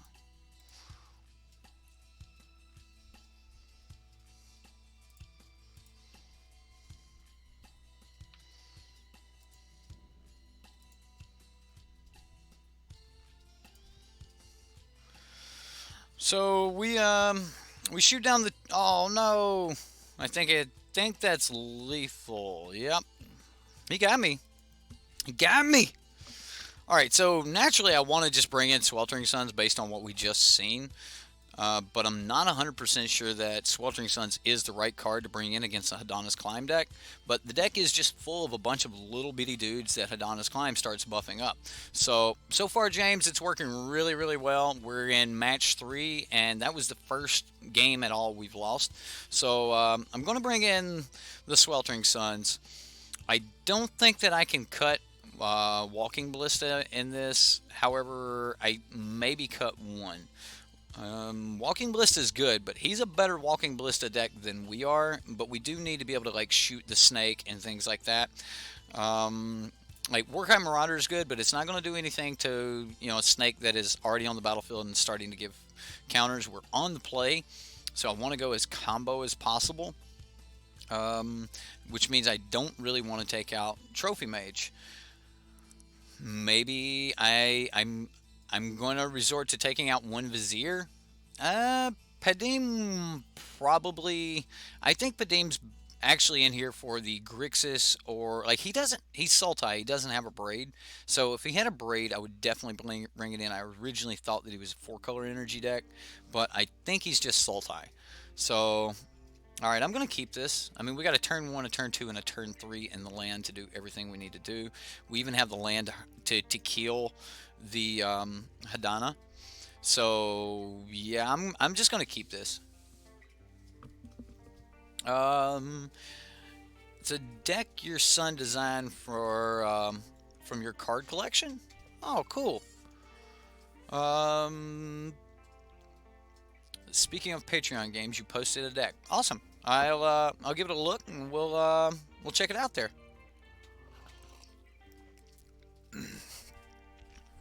All right, so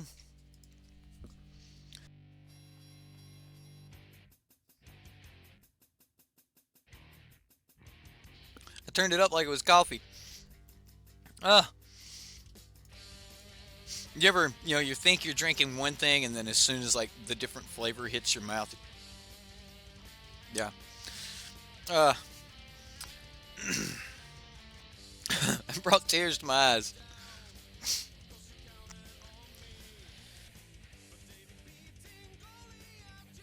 What's your name on Patreon, Boros? Like, did you post it on Patreon or on the Reddit?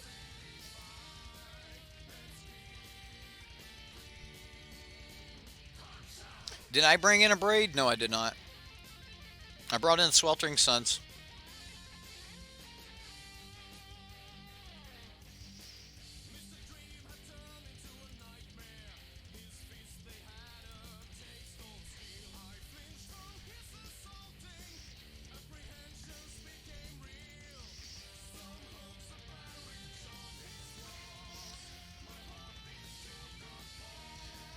Uh,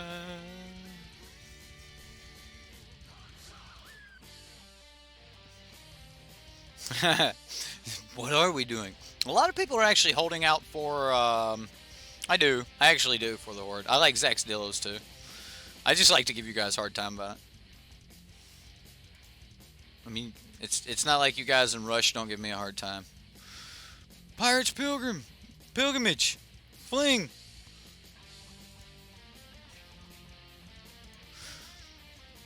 Did he keep a one-lander? What is with people? Like, I have my answer. I have to have this hand because it has the answer. And then it's like, you don't draw a land. Yeah. Yeah, that's what happens when you keep one-landers. Alright, on the draw. How do we play this differently on the draw? Out with the Trophy Mage, out with the other Vizier. Bring in the Abrade.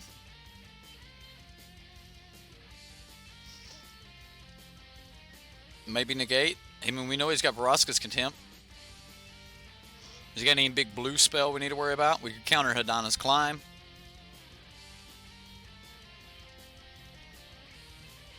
I think I'll just keep most of the combo intact here.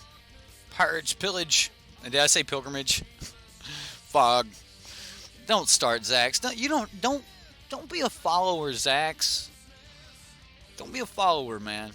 Just because they figure out like one card that I don't want to put in every deck that can cast it doesn't mean that. And what's worse is they're both on red. You know, let's play a Pirate Gruesome Fling. Let's not. Like, why you gotta be a follower? See, Magic Cafe, you follow. Why do you gotta follow in line? You could be the decision maker. You cut your own path. Like, I like all of those cards, and all of those cards have their place. Pirates Pillage, Gruesome Fate, Fling. Yeah, they all have their place. Ooh.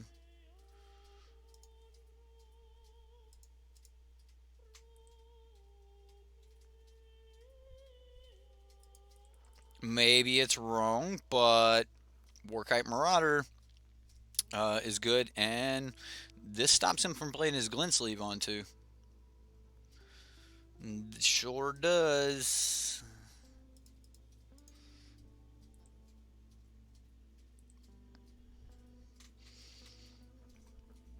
Come on, land. Come on, land. You can get me there. You can get me there, land. We can get set up. We can get this working. Hydra.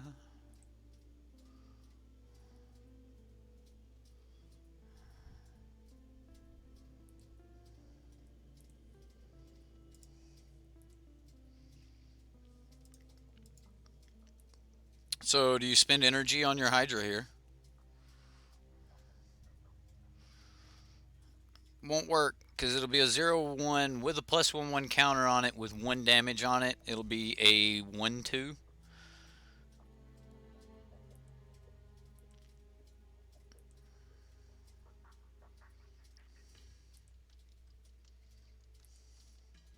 I mean, he's got a good race going, though.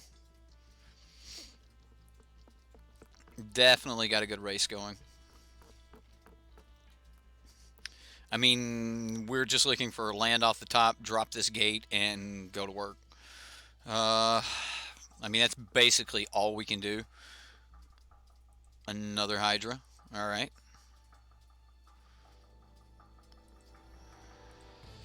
So he's racing us. Definitely racing us.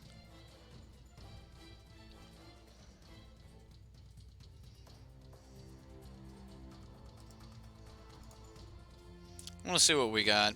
Like, probably going to hit 3 lands, and it's going to be like, no. Alright, so there's a Sweltering Suns, an Ibni Rivulet, and a Combat Celebrant in the grave. Alright, well.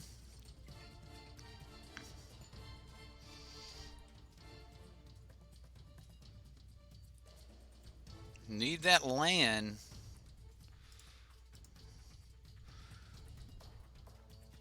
I mean, okay, he spends it too. Alright. Well, I can't do much about the Hydras now.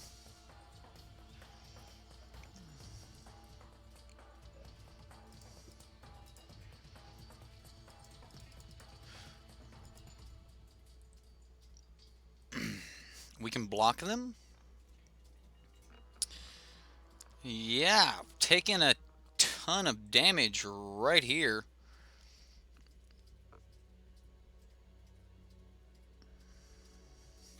All right, so let's look at this. What are the outs? If we hit a land, we gate to the afterlife. We currently have 1 creature in the graveyard. We can then sack a fanatic with a trigger, so that'll be 2 plus throw away a champion. Use the ballista to shoot our own Warkite Marauder. 2 more triggers, 2 more creatures, so that's 1, 2, 3, 4. So 1, 2, 3, 4, 5, and a champion is 6. But then we don't have the mana.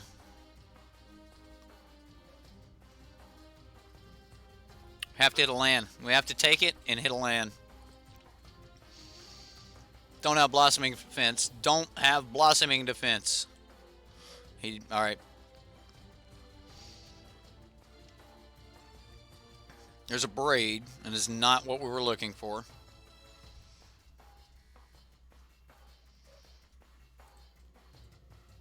I don't think we're gonna get it. I don't think we're gonna get it.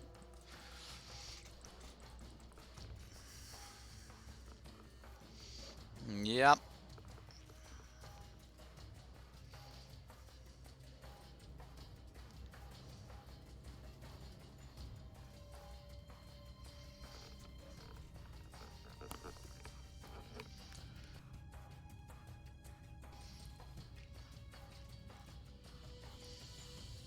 All right, so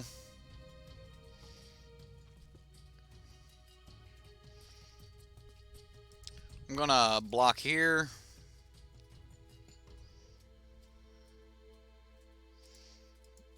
Block here. Block here. No. No, that was bad. That was bad. Alright, that's better. Okay. So, I'll shoot him. I will mill myself. I don't think this gets us there anyway. Wow, still no land though. Still no land. Deal 3 to that guy. Could have killed the Hydra there.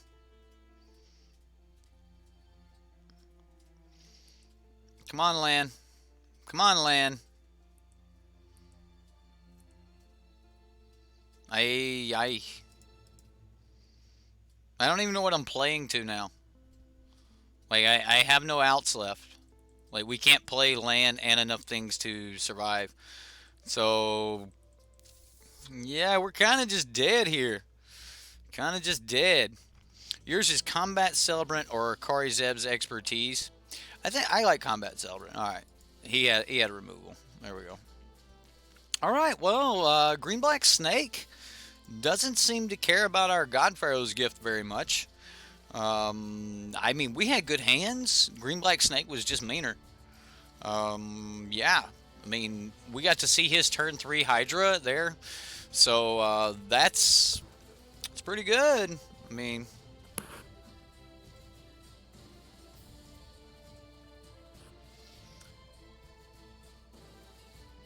Phoenix Fling. That's got a ring to it. That's got a ring to it.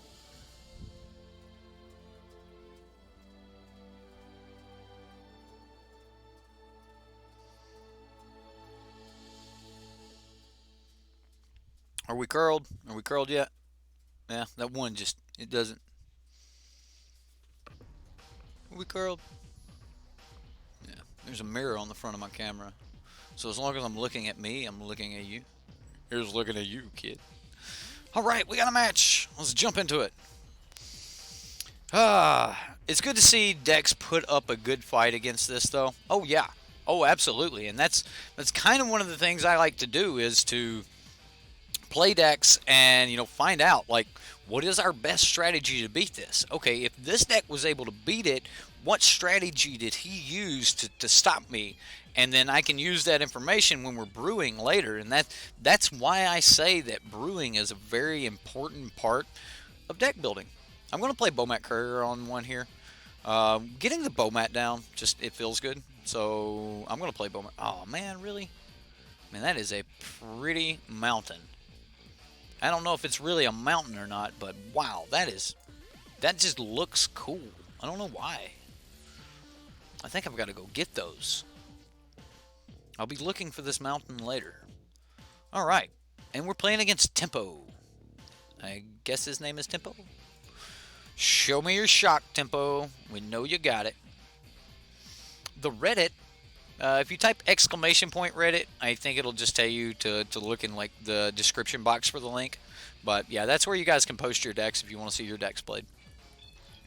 Also, if you don't build decks, go over to the Reddit and vote. This way you at least have some control. Yeah, that's a battle for Zendikar land. I think that's battle. Yeah, pretty sure it's battle.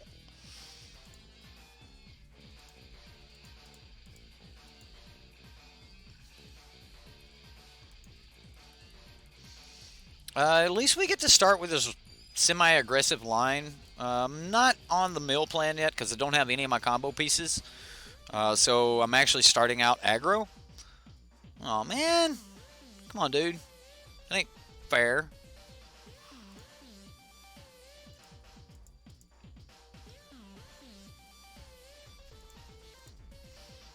I ain't letting up though. I ain't letting up. We doing damage. We doing damage. And then next turn we'll play Ballista for 2.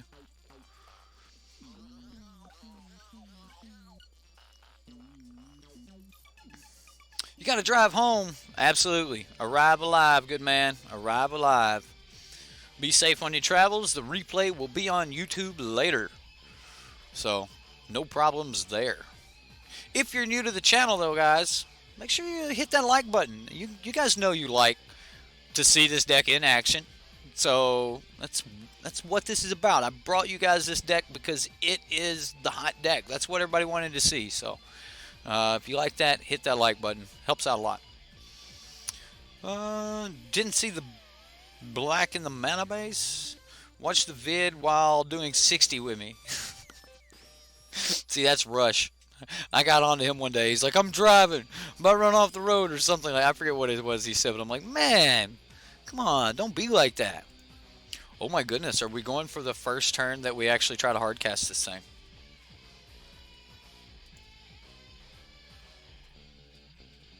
I could just shoot Gonti. Or not.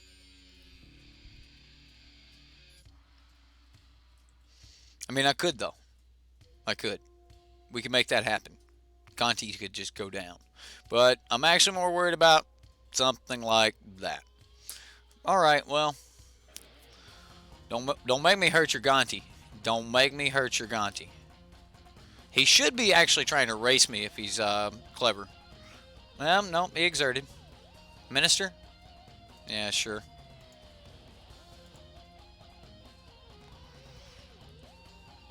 Sweet. So creature count is 1, 2, 3, 4, 5, 6.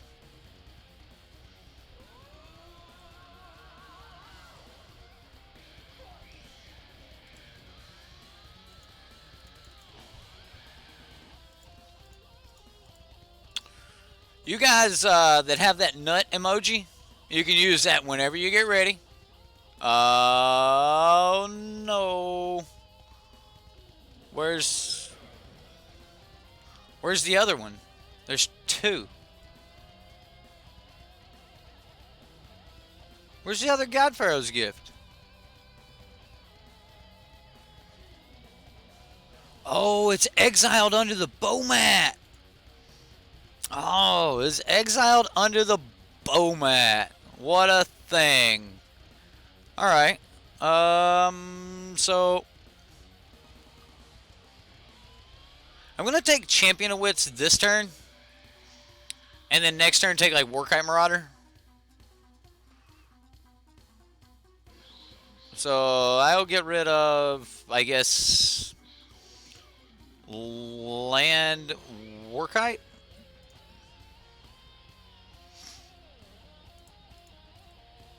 Yep, that's what we do here. Who's the aggressive deck now? Oh, good. Wow. Wow, wow, wow. You got another Glorybringer. Another Glorybringer. Look at this guy.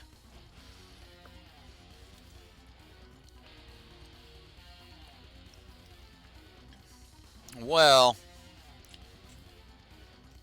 ain't you something special?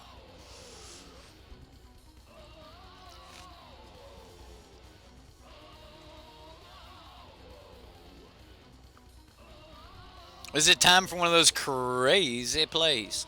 All right, so we got a couple lines here, right? I could play Combat Celebrant, use a Fanatical Firebrand to shoot Combat Celebrant, get into combat, bring Combat Celebrant back, do damage, and then get in with yet another creature. Gonti would block the first Combat Celebrant, so like we have that line available. The other line is Gate to the Afterlife, and then just sack this. And that would allow us, yeah, I think that's the more powerful line because then we just sack it. So I'm going to go Gate. Maybe I could have kept that up to mill myself, but then I think that I just go Fanatical Firebrand here.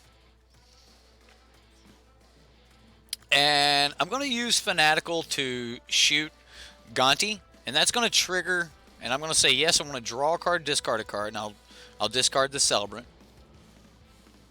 And then I'm going to shoot. I'm just going to go ahead and do it again. I mean, he's tapped out this turn, so I'm kind of going for everything here. We can play our land. Because if we get a creature... Yep, he's going to scoop it up. All right, so he sees the writing on the wall. We're gonna get a couple combat phases on him, and he's only at 10 life, so yeah. Yep, that was about to happen.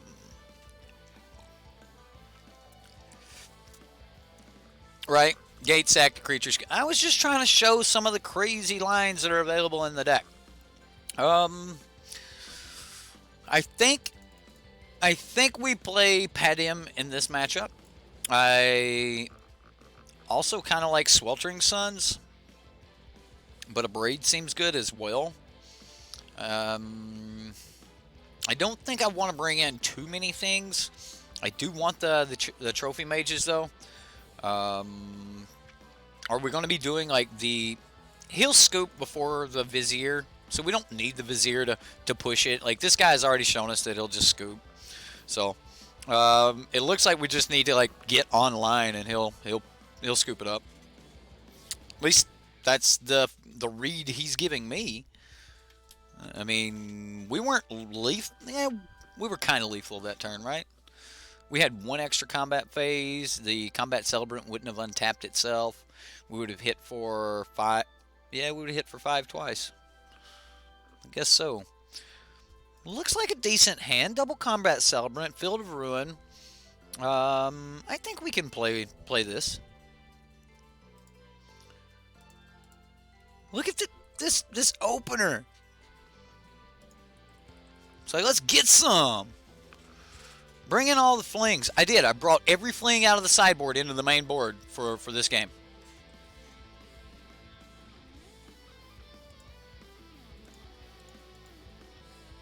Like, of course I'm going to bring the flings out of the sideboard in. All of the flings from the sideboard are in. Don't worry. What are we flinging, guys? 1/1s? They already fling themselves. All right, you can now call this your pirate fling right here. It's a pirate that flings himself at something. Right? I mean, come on, look. He's got bombs and grenades all over him. This is playable fling. You should love this card rush.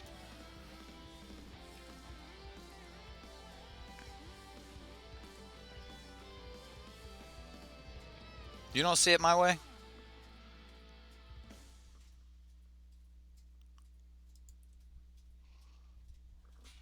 Okay. Fling is making it real salty. It is! Alright, so there's... What is pillage? Where's pillage? There's pillage. This is how we're pillage.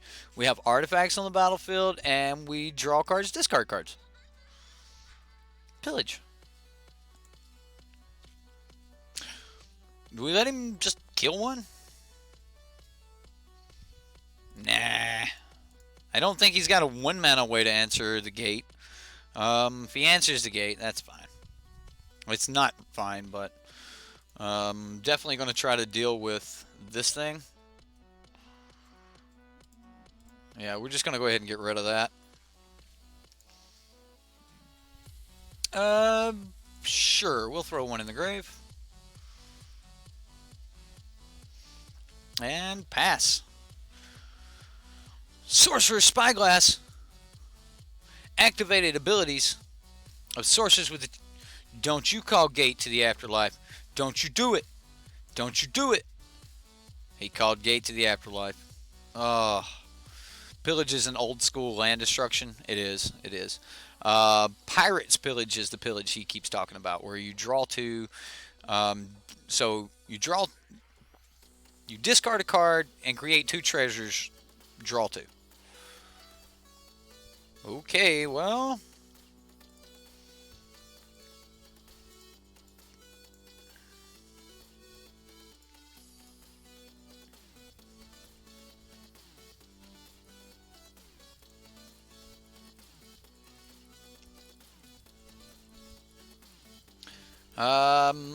So we're not actually going to be activating gate anytime soon. So lands into, I don't know. I mean, if he's stuck on creatures for, there's your pillage, Heartless Pillage. Target opponent discards 2 cards. Raid. If you attacked with a creature this turn, create a treasure. Got me. Land and a mog.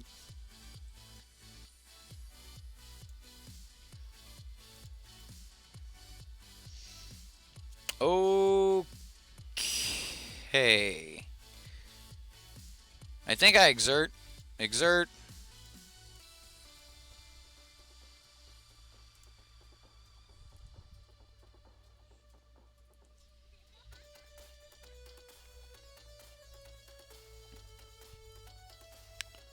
And we'll just punch him for 3 again.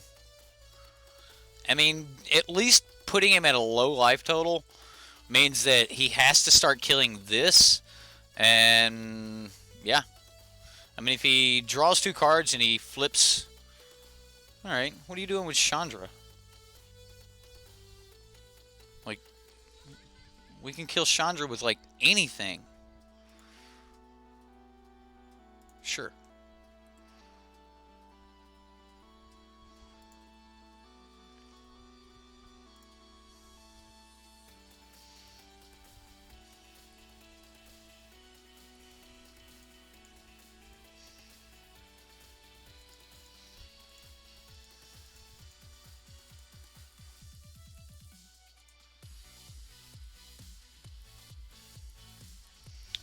Alright, well,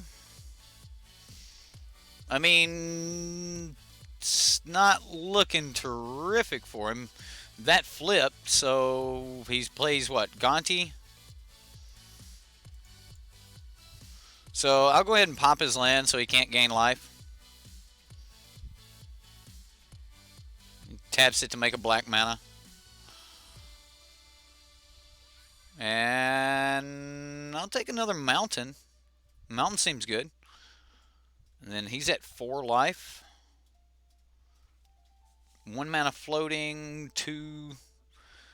I mean, he's surely going to find something for 3 mana that he can cast from our deck. Champion of Wits. That's cool.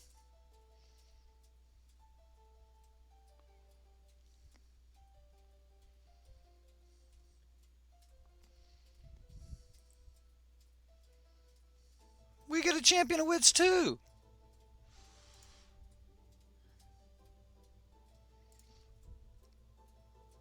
Sure. I'll play it. Let's see what we can put in the grave. Hey, look, it's those cards. I'll exert, attack, attack, attack. Bomat, Combat Celebrant, Warkite Marauder.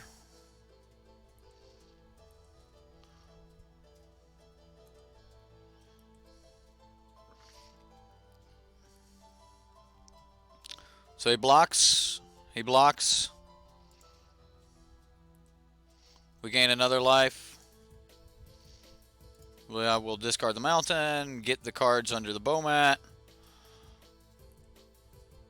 Get into combat one more time. And it's game! And that's game! Alright, last match! Here we go! This deck is super sweet, guys. SideboardMTG, plug manatraders, SideboardMTG! Why don't call for a plug? That's one of the things that I do a plug at the beginning and I try to do a plug at the end, and then if something actually makes me think of manatraders, I'll do it. But yeah, it's not been necessary, and I don't want like my videos just full of advertisements for other decks. But yeah, I mean, manatraders is like always being plugged at the bottom. So yeah, don't ask, like, please don't do that. Please don't do that. Like, yeah. If you want to plug manatraders or anything in the middle of your stuff, like, that's fine. I do it from time to time, but yeah. It just kind of happens. We're good. For a Baden. Oh, somebody wants to hear my plug? Is that what it is? You want to hear when I actually try to sell something? All right, yeah. I'll actually have to get for a Baden. What was a Baden? Baden, is it somebody new? Huh? Somebody's asking about trading? I don't know. But yeah. Someone asked earlier if I play at LGS too. I do. I do when I can. I just recently moved to Mississippi, and I currently are not getting a chance to play at an LGS, at a local GS. But I'm going to the pre-release for Dominaria, and I'll be trying to play some there. And if I can get in touch with my friends, I'm going to start going up on the weekends with some friends on Fridays. So yeah, I've always been a big fan of F&M, and I think everyone should support their local gaming store, their LGS. I know that Andrew is just like lurking somewhere, right? He's like, it's not local LGS. But anyway, starting to change your mind on this deck. Need an exploding head emoji. Mind blown. Yeah, this deck's tier 1, dude. Yeah, this deck beats red deck, or can beat red deck. It can beat pretty much every deck in the meta. This deck is no joke. So yeah. I don't know how it skated through all of Rivals of Ixalan, but the deck is no joke. But somebody, if you were asking about manatraders, the best thing to know about manatraders is it's just like entering a card pool, right? You're paying admission to enter a card pool. It's a flat rate, and your buddies in your card pool are never in your colors. They always have the cards you need. Now, at the beginning of like Dominaria, it normally takes like a week or two for the cards to even hit circulation. So just like at your local gaming store, it's kind of hard to get cards sometimes. It'll take them about a week to just get a good supply so that no one's like waiting. But they've got a good queue system and things like that. And their return system is just one click, and then the bot will actually come pick the cards up from you. So if you want to rent in paper or on online, it's great. It's a great service. Half of our community here rents. The reason I say half the community is because I have seen how many people have signed up for manatraders. It's like I get a ticket for every person that signs up, and we'll just say that we can run all the leagues we need to run. Yeah, it's a cool deck. But you can't play with a deck that has GPG. It's one of those cards you hate to death. So I was that guy. It's like blue-white GPG and approach. I'm like, no, don't make me play these things. And at this point, I would rather play those than to try to play another Desert's Hour of Promise deck. The mana bases on those things have to be like tuned so perfectly. And you got to have just the right number of deserts. You got to have like just the right number of everything. The deck's pretty much built in Bant by the time you can actually start adding the 3 or 4 cards you want to play with. Come on, opponent. Let me get some clock emoji love here. Like, we're already 2 minutes up on our opponent. Almost 3 minutes up. I don't know if he disconnected or not, but I guess I'll sit here and talk to you guys for the next 5-10 minutes until it just scoops him. Wow. I don't know. I actually don't know how Grixis is versus this deck. We talked about it a little bit today.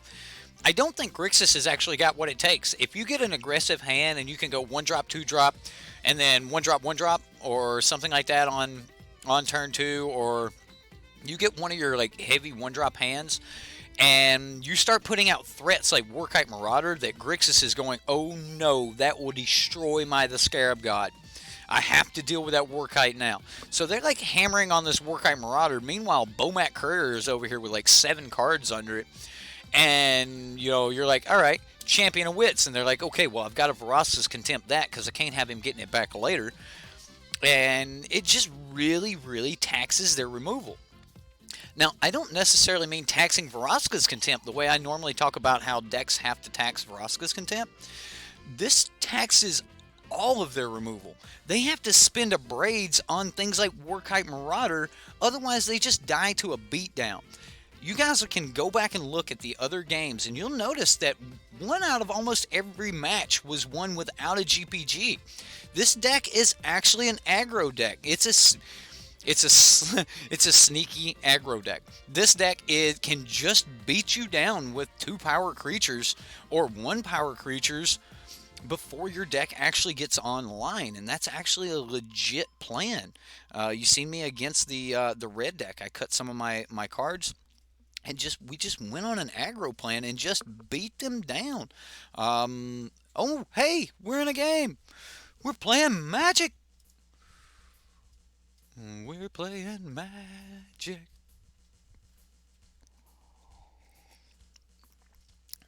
I think this deck doesn't have white in it, mainly to smooth out the mana base.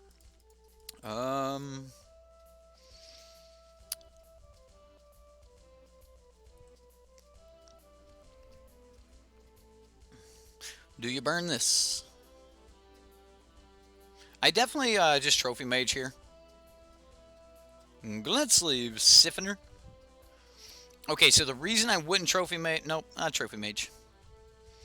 I was going to say, the only reason I wouldn't Trophy Mage here would be to shoot this, but nope. We're just going to let him know what we got going on here. That freaked me out earlier when I couldn't find the other God Pharaoh's gift. I was like, where's it at? I forgot that 3 cards were exiled under Bomat Courier.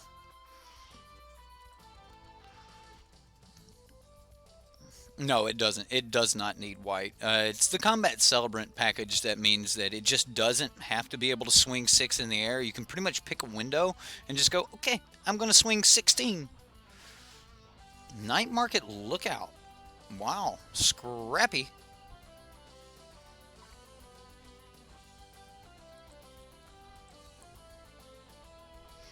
Okay, well, this isn't horrible.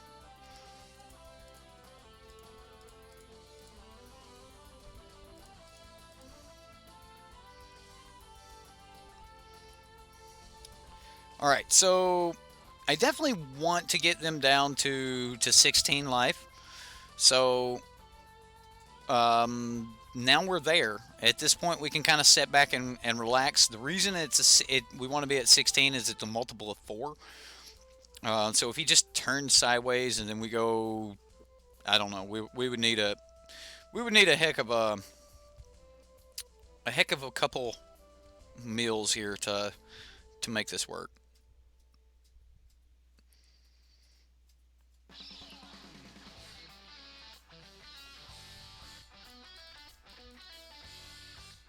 So I think I let him have Glint Sleeve Siphoner, and I kill Night Market Lookout.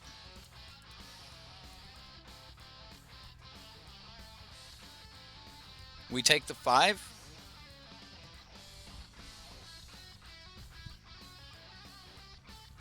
I mean, it looks like this is going to be one of those games where we set around and then all of a sudden we get set up, and then he braids us anyway. So yeah, I mean, I know if I was on red black and I was just sitting over there on a braid, I'd be like, do your thing, buddy. There's another Marauder.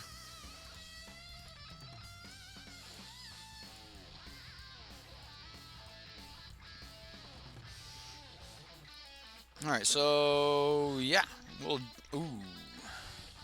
Vizier and Trophy Mage away.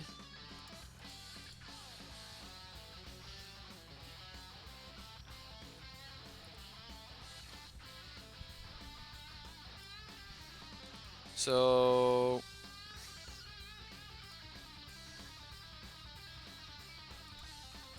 I'm actually going to use the ability on the Bowmat Courier, so if he trades, then he's trading with a Glint Sleeve Siphoner.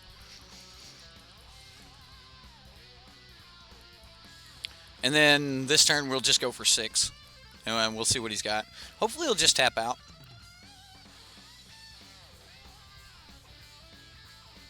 And we can mill ourselves 3 here. So we've got a lot of options. James, well, I know if I am never going to play Approach or GPG.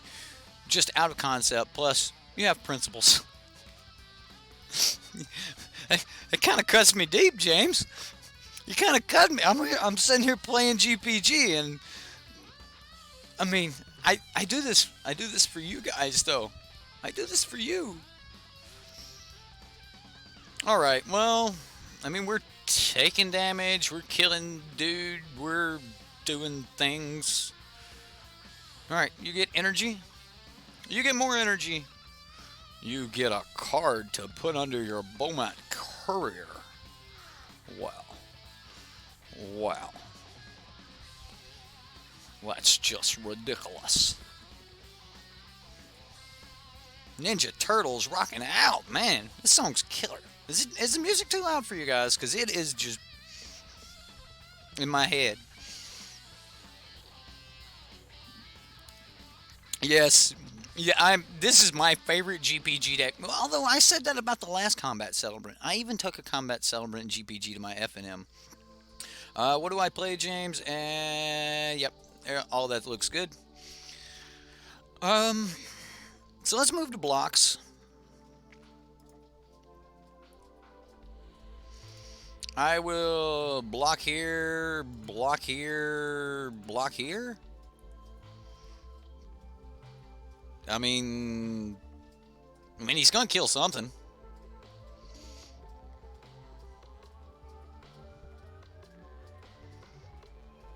I mean, I could have got everything killed.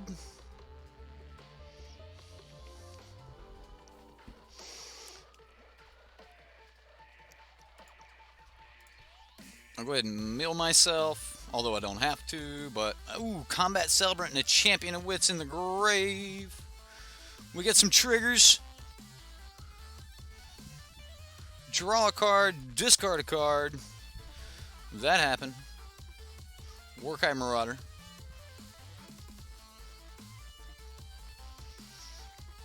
Uh-oh. If he doesn't have a braid, he's dead. That's all I'm going to say. If he don't have a braid, he's just dead. Oh my god! He did it!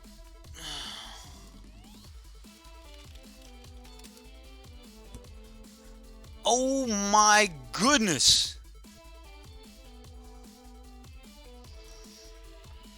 Alright, I mean, we just threw a Vizier and many faces in the graveyard.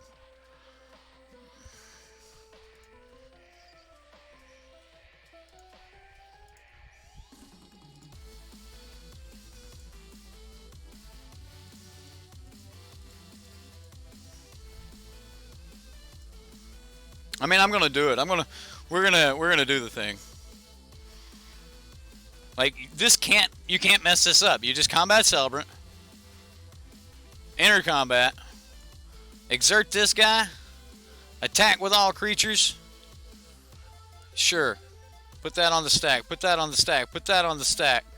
Scoop. Oh my goodness. Alright, so we bring in Sweltering Suns again. Take out Vizier. And that's our on the draw. Now, I don't think he's going to have any thing to really point at stuff. I really want Padim here. But Padim's actually only good once you start going off. And I think with a Braid, we might not even get that shot. Take out one Celebrant. One Celebrant, one... yeah, we'll roll like that. I didn't really like Padim in this deck. I get it. I get why, but yeah. Sweet. We're just going to roll with this. It just never gets old, right? It doesn't. It does not get old. Like, 3 combat steps. It's like taking infinite turns. Like, that never gets old. I know, people in your group... People will not like you if you play this at your F&M. I am serious. You'll have a crowd at first, and then every time you sit down in front of someone, they're going to be like, oh, no, not this. Not like this. At least you're not shooting people with their own guns.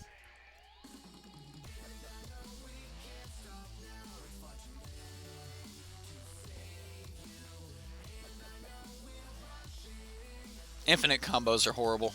Well, this is not even infinite. It's just, bam, we're taking more than we deserve. We're just taking it. Like, you know, I think I want to swing again. And that's what it does.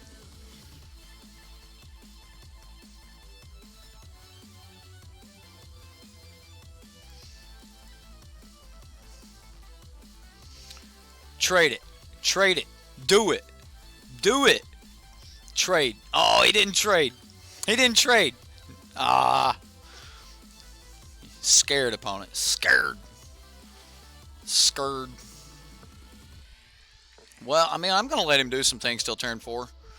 And then turn 4, I'm going to play a Walking Ballista for 2. Ooh, he's going to push me. I may just play Walking Ballista now then. Although if he pushed that, then... yeah, we're going to Walking Ballista that thing.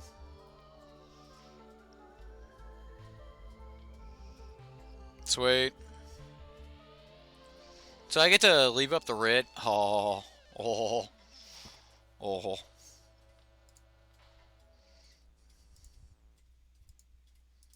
Undo.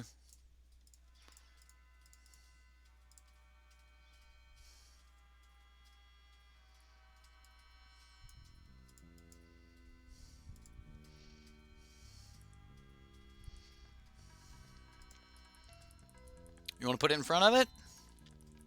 You wanna? You can. Aww. I mean, he was going to draw one card either way, so it really seems like that the blue-black control would eat this deck alive. No, this deck can kill blue-black control before it can cast Disallow. Like, you're going to pay 3 mana to stop a single card when this deck is going to just, like, jump well beyond that. If you're having to disallow triggers, yeah, you're not gonna work so well for you. Like, you're paying 3 mana to do things that this deck's like doing in 1 and 2 mana. The ability for this deck to just fight on a 1 and 2 mana scale is just ridiculous. I mean, I guess he swings with everything here.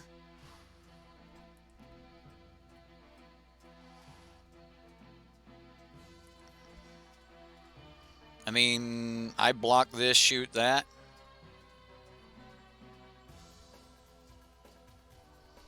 I mean, he'll do 4 points of damage here. Or, well, he'll do 2 points of damage.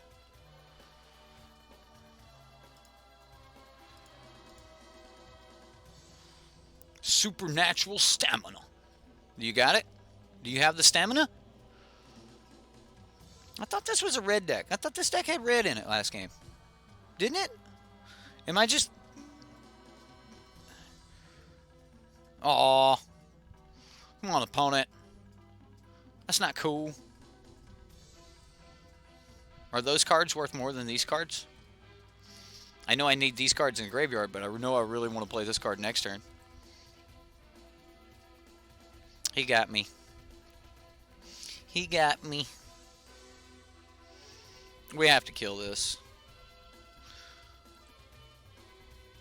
Ooh, Gate to the Afterlife.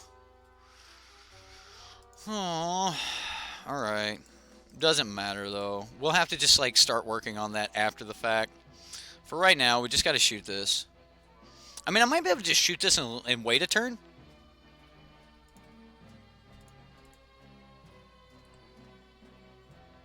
I mean, if he wants to gain life, I'm okay with that. Like, if he just cruise up and starts swinging, yeah, I'm cool. That's cool. I'll take 3. We'll go to 9. Get down the gate. And then start trying to do things from there. We got 3 in the graveyard already. I can throw 1 more at will. The pitch off of that would be yet 1 more.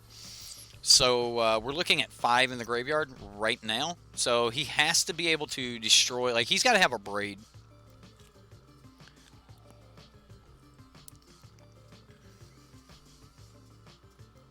I'm showing that we're still streaming fine here. We're above 30 KB, so, or 30. Never mind. We're where we need to be. Man, come on, dude. He's down to 1 card left in hand, and that was his braid. Yeah. 4 cards in the grave. Oh, that's why I needed to get rid of it. And he can pay 3 to return it. Okay. We've got a turn or 2 here.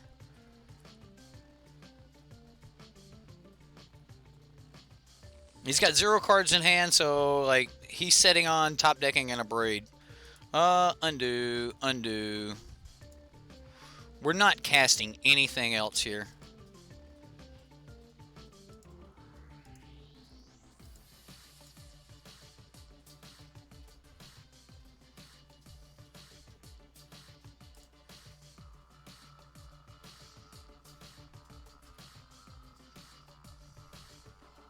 The reason I'm getting a second red is just to guarantee that I have enough to, like, cast Combat Celebrant if I have to next turn. But I think we're alright.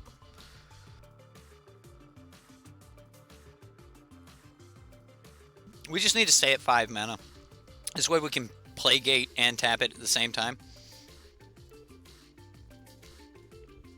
But getting rid of his Aether Hub felt right. I mean, thinning his deck may or may not be great, but yeah.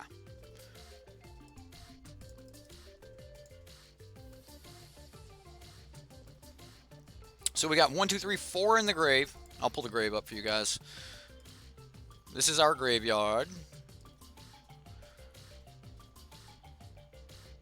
So I wish I could put it. Ooh, I can put it over there. Like, we don't even need to worry about seeing this dude. We're playing solitaire now.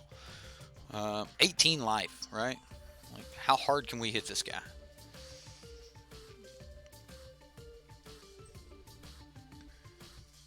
So we play Champion of Wits, discard Combat Celebrant, and any other creature. Oh, wow.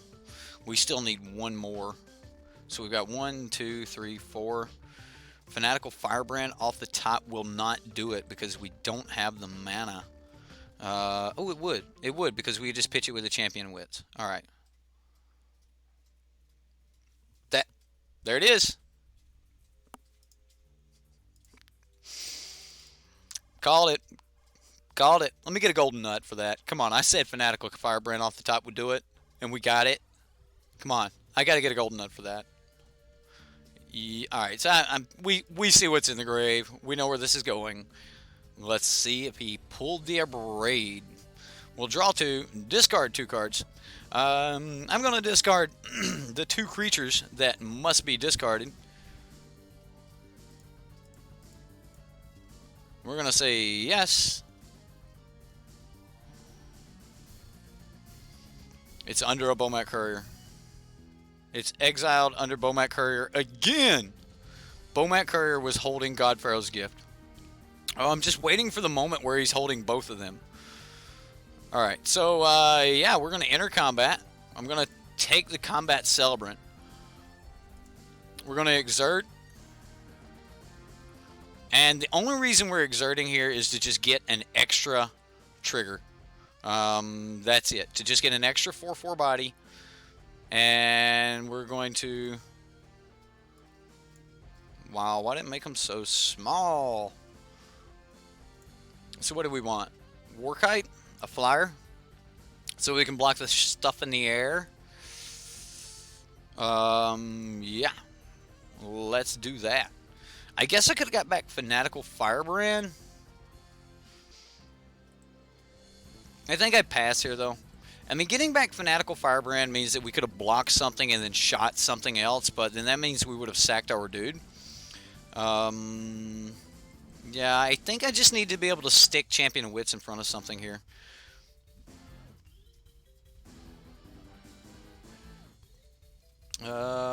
Yeah.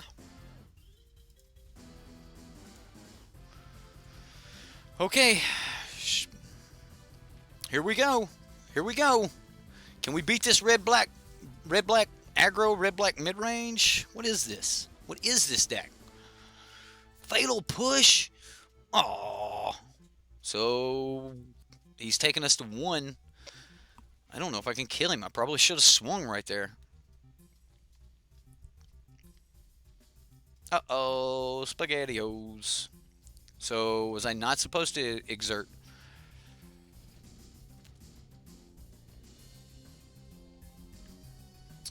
Yep. Oh, he might have us here, guys. What can we even get to kill him?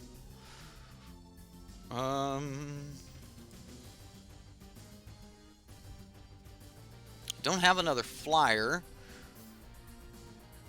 We're at 1. He's at 15. I don't think we can do it. Dispossesses. He might have us here. I think he's got us. I can shoot this.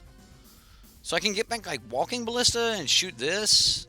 We're still dead in the air.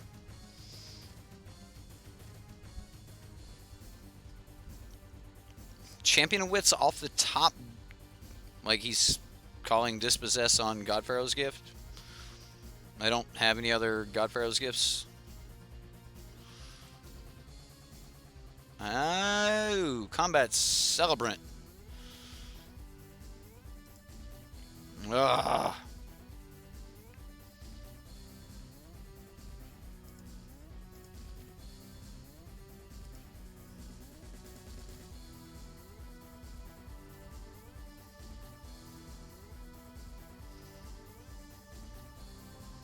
I'm trying to think of a way out. I think it's Fanatical Firebrand.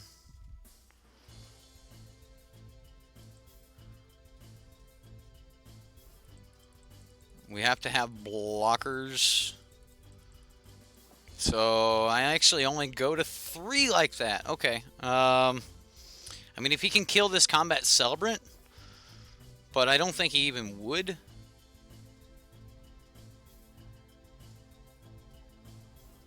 I mean, if he just crews and attacks, then we're in trouble.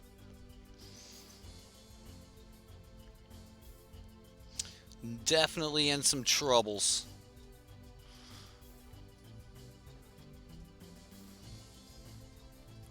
Scrappy. That crews.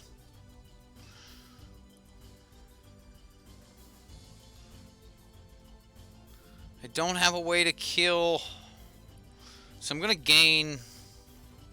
Like I can't gain a 4th. I can't go to 4. I can't get up to 4. I'm trying to look. I'm trying. There's got to be something I'm overlooking. There's got to be something I'm overlooking. He only swings like that. All right. Well.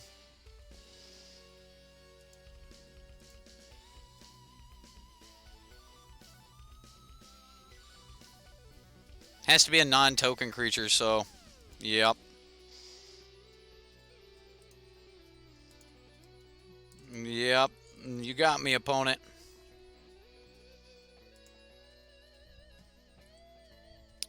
Got me, opponent. But it was close. It was really close. I think exerting with that combat celebrant might have been too much, or not swinging was too much, so. He's not targeting anything. He's just basically targeting my guys. We're on the play. Sweltering Suns still seems like it's really good, but I really don't think it's necessary. I think that we just need to race him. Elves, turn 3, you got 5 mana. That's why people like elves, because like you can turn 2 cast what's the 4 mana instant? Collected Company. I mean, elves can turn to infinite mana. So, yeah. Elves, what a deck. 1 mana, just dump everything in the grave? No. Hey, this doesn't look horrible. We can get to a trophy mage before he gets to a dispossess. I think we even want that land, but maybe not. I'll put it on the bottom. We'll see if he's trying to be the aggressive deck or what. Night Market, yeah, he's definitely going to try to be aggressive. At least we got a 2-drop. That's not bad. So that'll force his hand to spend some mana trying to remove this, because he never knows if we're going to have like a Fanatical or something next turn.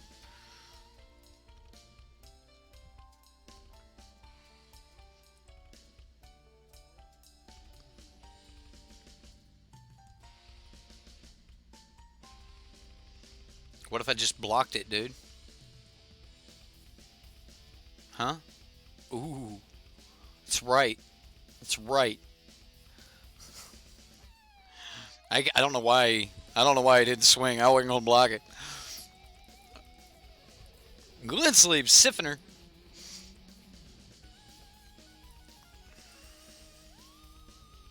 Well, there's a Bomat Courier.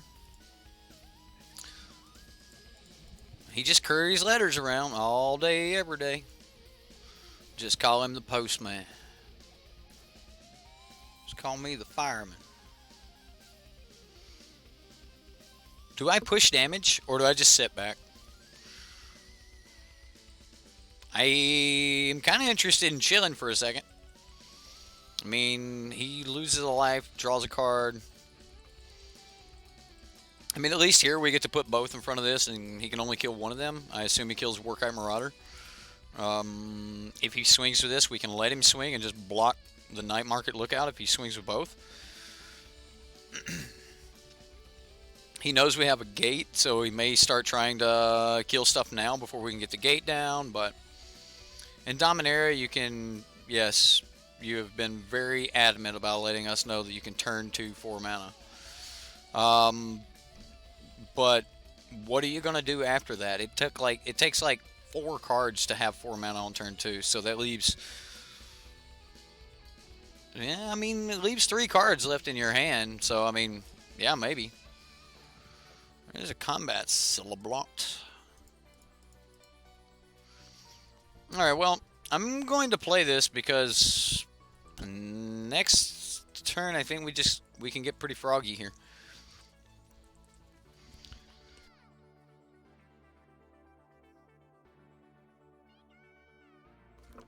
All right. Something stuck in my throat. Pikachu. Wait, like a duck. Dump the hand.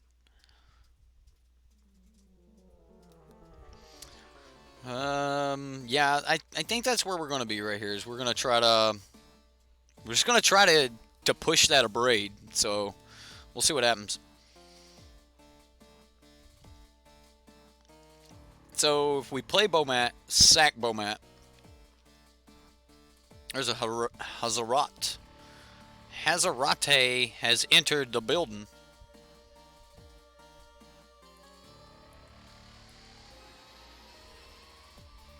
Alright, well, this ain't the ideal situation, but I think we do it anyway.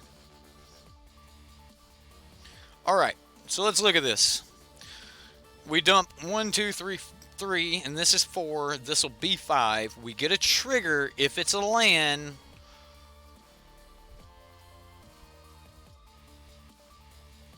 Then, yeah. If it's a land, then nothing. Nothing.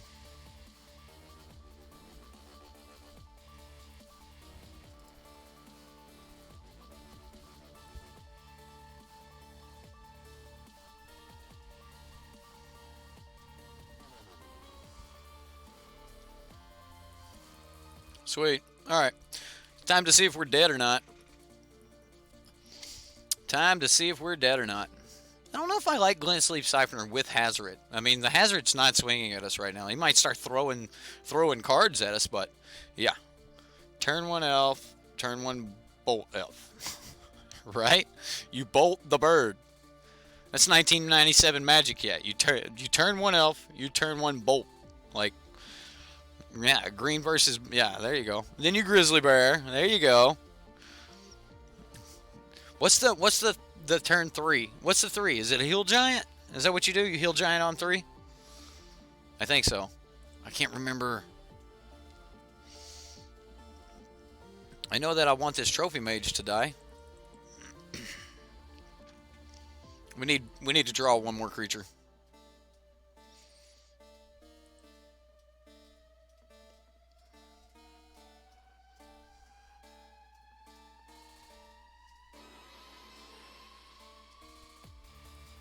There's the Harvester.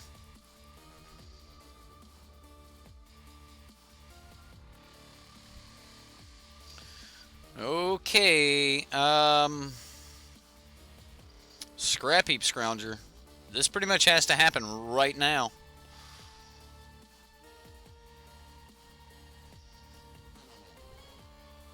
Creature off the top. That'll do.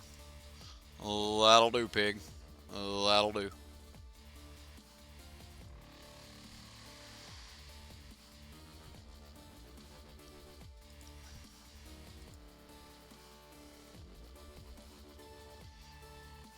Fanatical Firebrand? Oh, it's a land.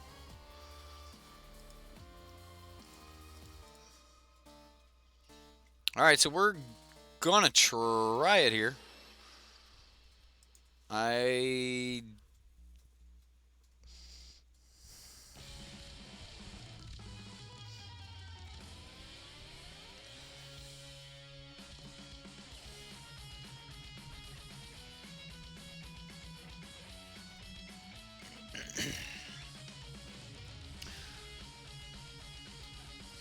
So he crews with that.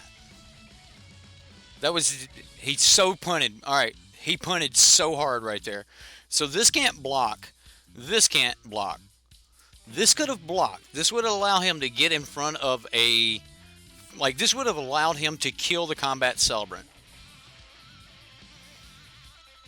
I don't know if we've got enough right here, but we are sure about to try to put a hurting on him. So let's see just how much damage this thing can do. All right, so here's combat celebrant, and we're gonna go exert, and we're gonna swing. So I mean, he can gain life here.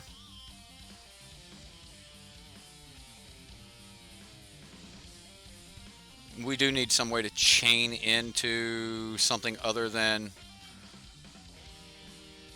So the third time we go get...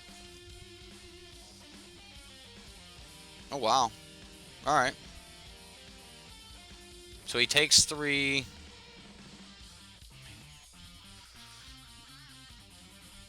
So, alright, we're going to go Vizier of Many Faces. And we're copying Combat Celebrant.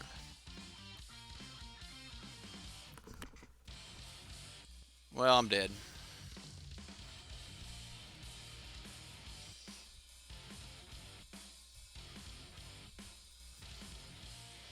Yeah, I'm dead. I don't... Why didn't that let me... Like, I don't think that I just pushed the wrong button there, but it... I definitely didn't get the attack. So, we would have gotten one more dude. But, yeah. So where are we at here? We're taking 1, 2, 3, 4, 5, 6, 7.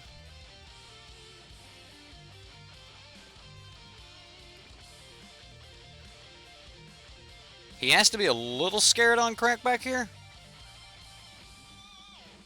You low-key think that this could be bannable? Just ban Combat Celebrant, right?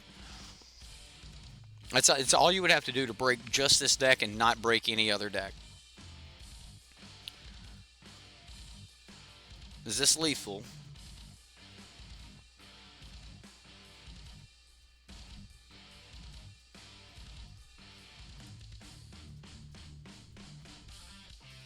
I don't think this is lethal.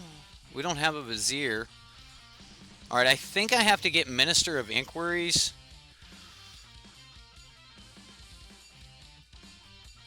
Does he have a burn, though? I mean, if he has a burn, then I'm dead. It just shocked me, dude. Show me the shock. Oh, he just throws a card at me with Hazard. Yeah. You're right. You got me, opponent. Oh, well. Deck was still super, super sweet. Yeah, dead to Hazard.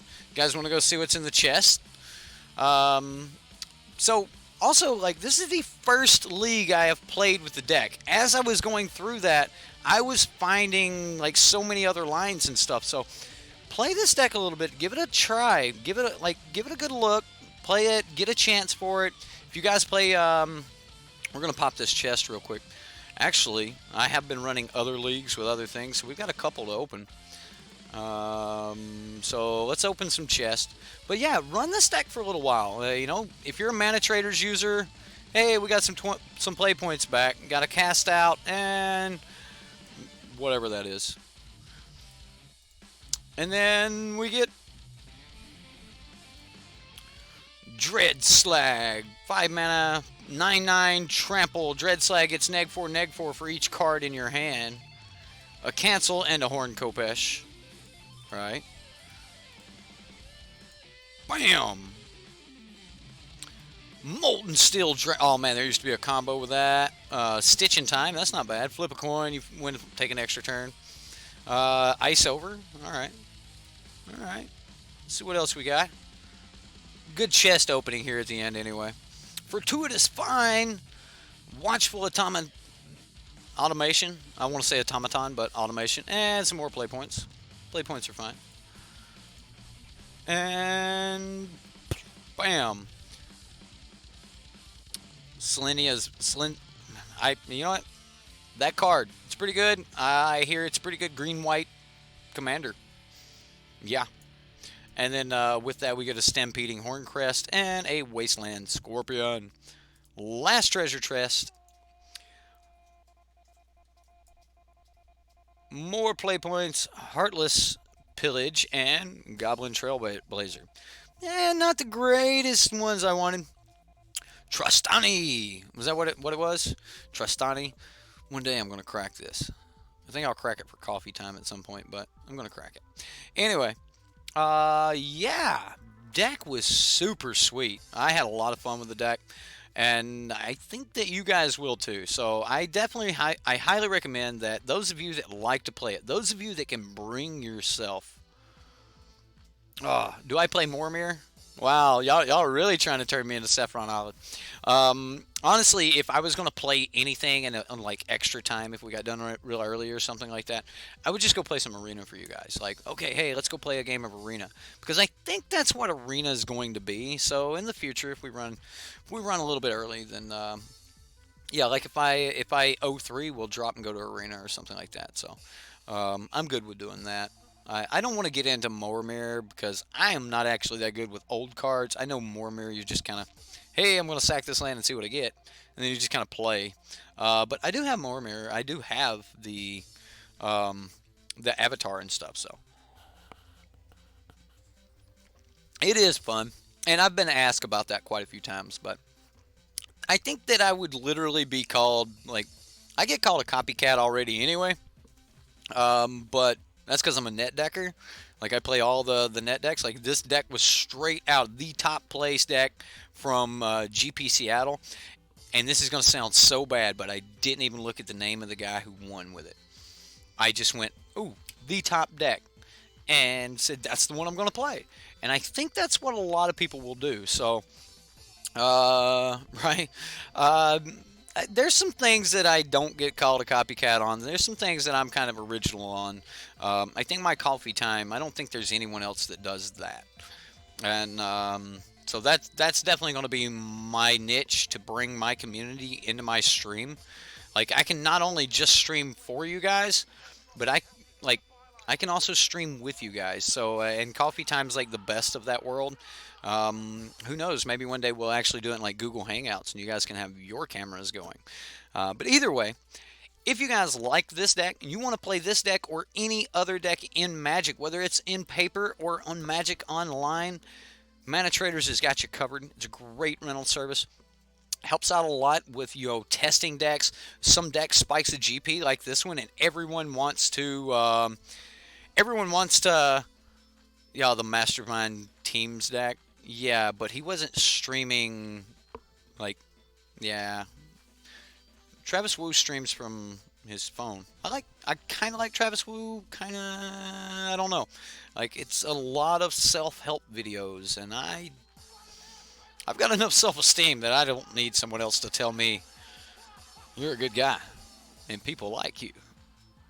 Come on, Saturday Night Live fans, you know that. You know where I'm coming from.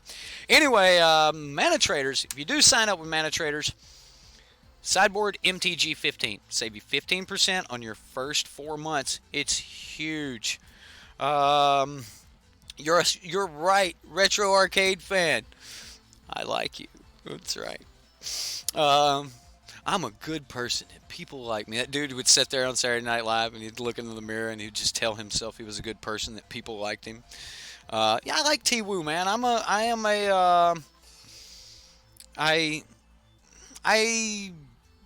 want to be real fragile in what I say about T-Woo, how much I support or diss T-Woo, because I don't want to diss T-Woo. I think T-Woo is taking his ban pretty well, better than some people have. He has managed to stay somewhat, I'm a subscriber to T-Woo. He has managed to stay somewhat in the Magic community, but yet he went to Hawaii. He's working on things there in the fields. He's doing what he wanted to do, getting his hands back in the earth, I think he said. So good for him. The ban will be over before you know it. Dominaria won't even be rotated. He's waiting till the end of Energy, okay? Once Energy is gone and like the format settles down, T-Woo will come back. Like, that's how long he had to wait, right? So, yeah, it might be bad, but it might be the best thing in the world that Tiwu took a little break and did a little soul searching. So, Tiwu, if you ever actually hear this, I'm a fan, dude. I am. And I'm awaiting your return to Magic full time. I think that the game will still be here waiting on you. And I think that, like most of us, once Magic's in your blood, you might take breaks. A lot of us have taken a break for a year or two. You know. What are we talking about? We're talking about a professional Magic player named Travis Wu, who is also like an inspirational speaker and things like that. Can you ask why he got banned, or I don't want to talk about it? I will be very vague and say Tiwu started a Reddit or Facebook forum, something like that. He started a forum, and he didn't manage it. So he, created a bunch of moderators and said, "Here, you guys have fun with it. You manage it. There we go. I created it. A lot of people are joining it. You guys go have fun with it." And then a lot of things got said in that format that were not, or in that forum that were not exactly nice. And Wizards decided to ban Tiwu and all of the moderators. All of the moderators, I think, got like a 30 or 90-day ban. Tiwu got a year because it was in his name. And he said, that's how it works. He should have taken responsibility for it. Like, he's an awesome dude. The way he was like, yeah, I did it. I'm going to take my ban, and we'll see you guys soon. And, you think we're growing, guys? I think we're growing too. So,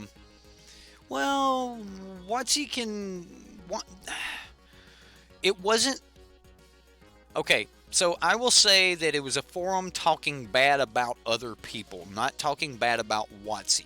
So the forum was called Magic for Bad, and the whole point of the forum was to make funny memes and to joke about people. And we know how that has been silenced in Magic. So that's, Tiwu is one of the examples that were set forth for us. So it tells us, hey, walk this line and you'll be okay.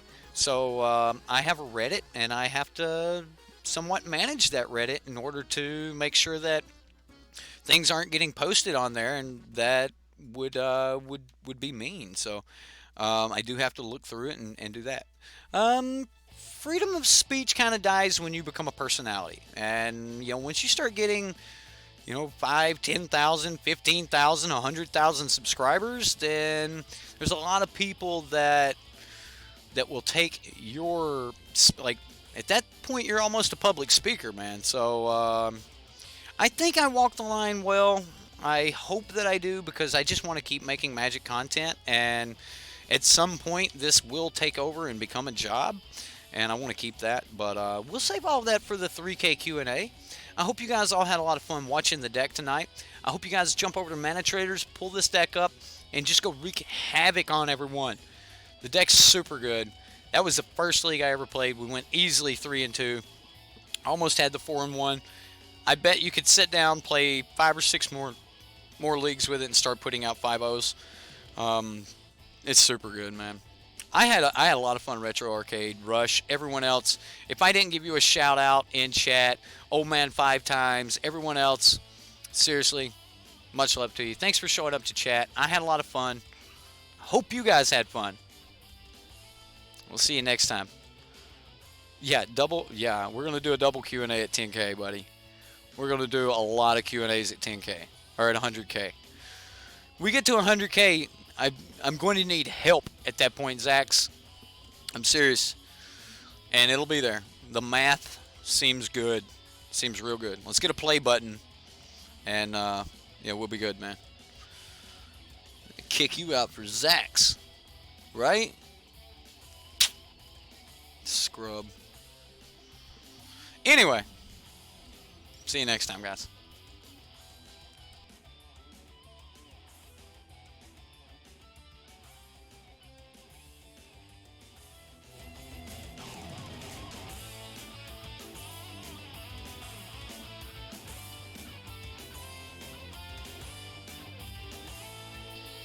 Rolling the credits.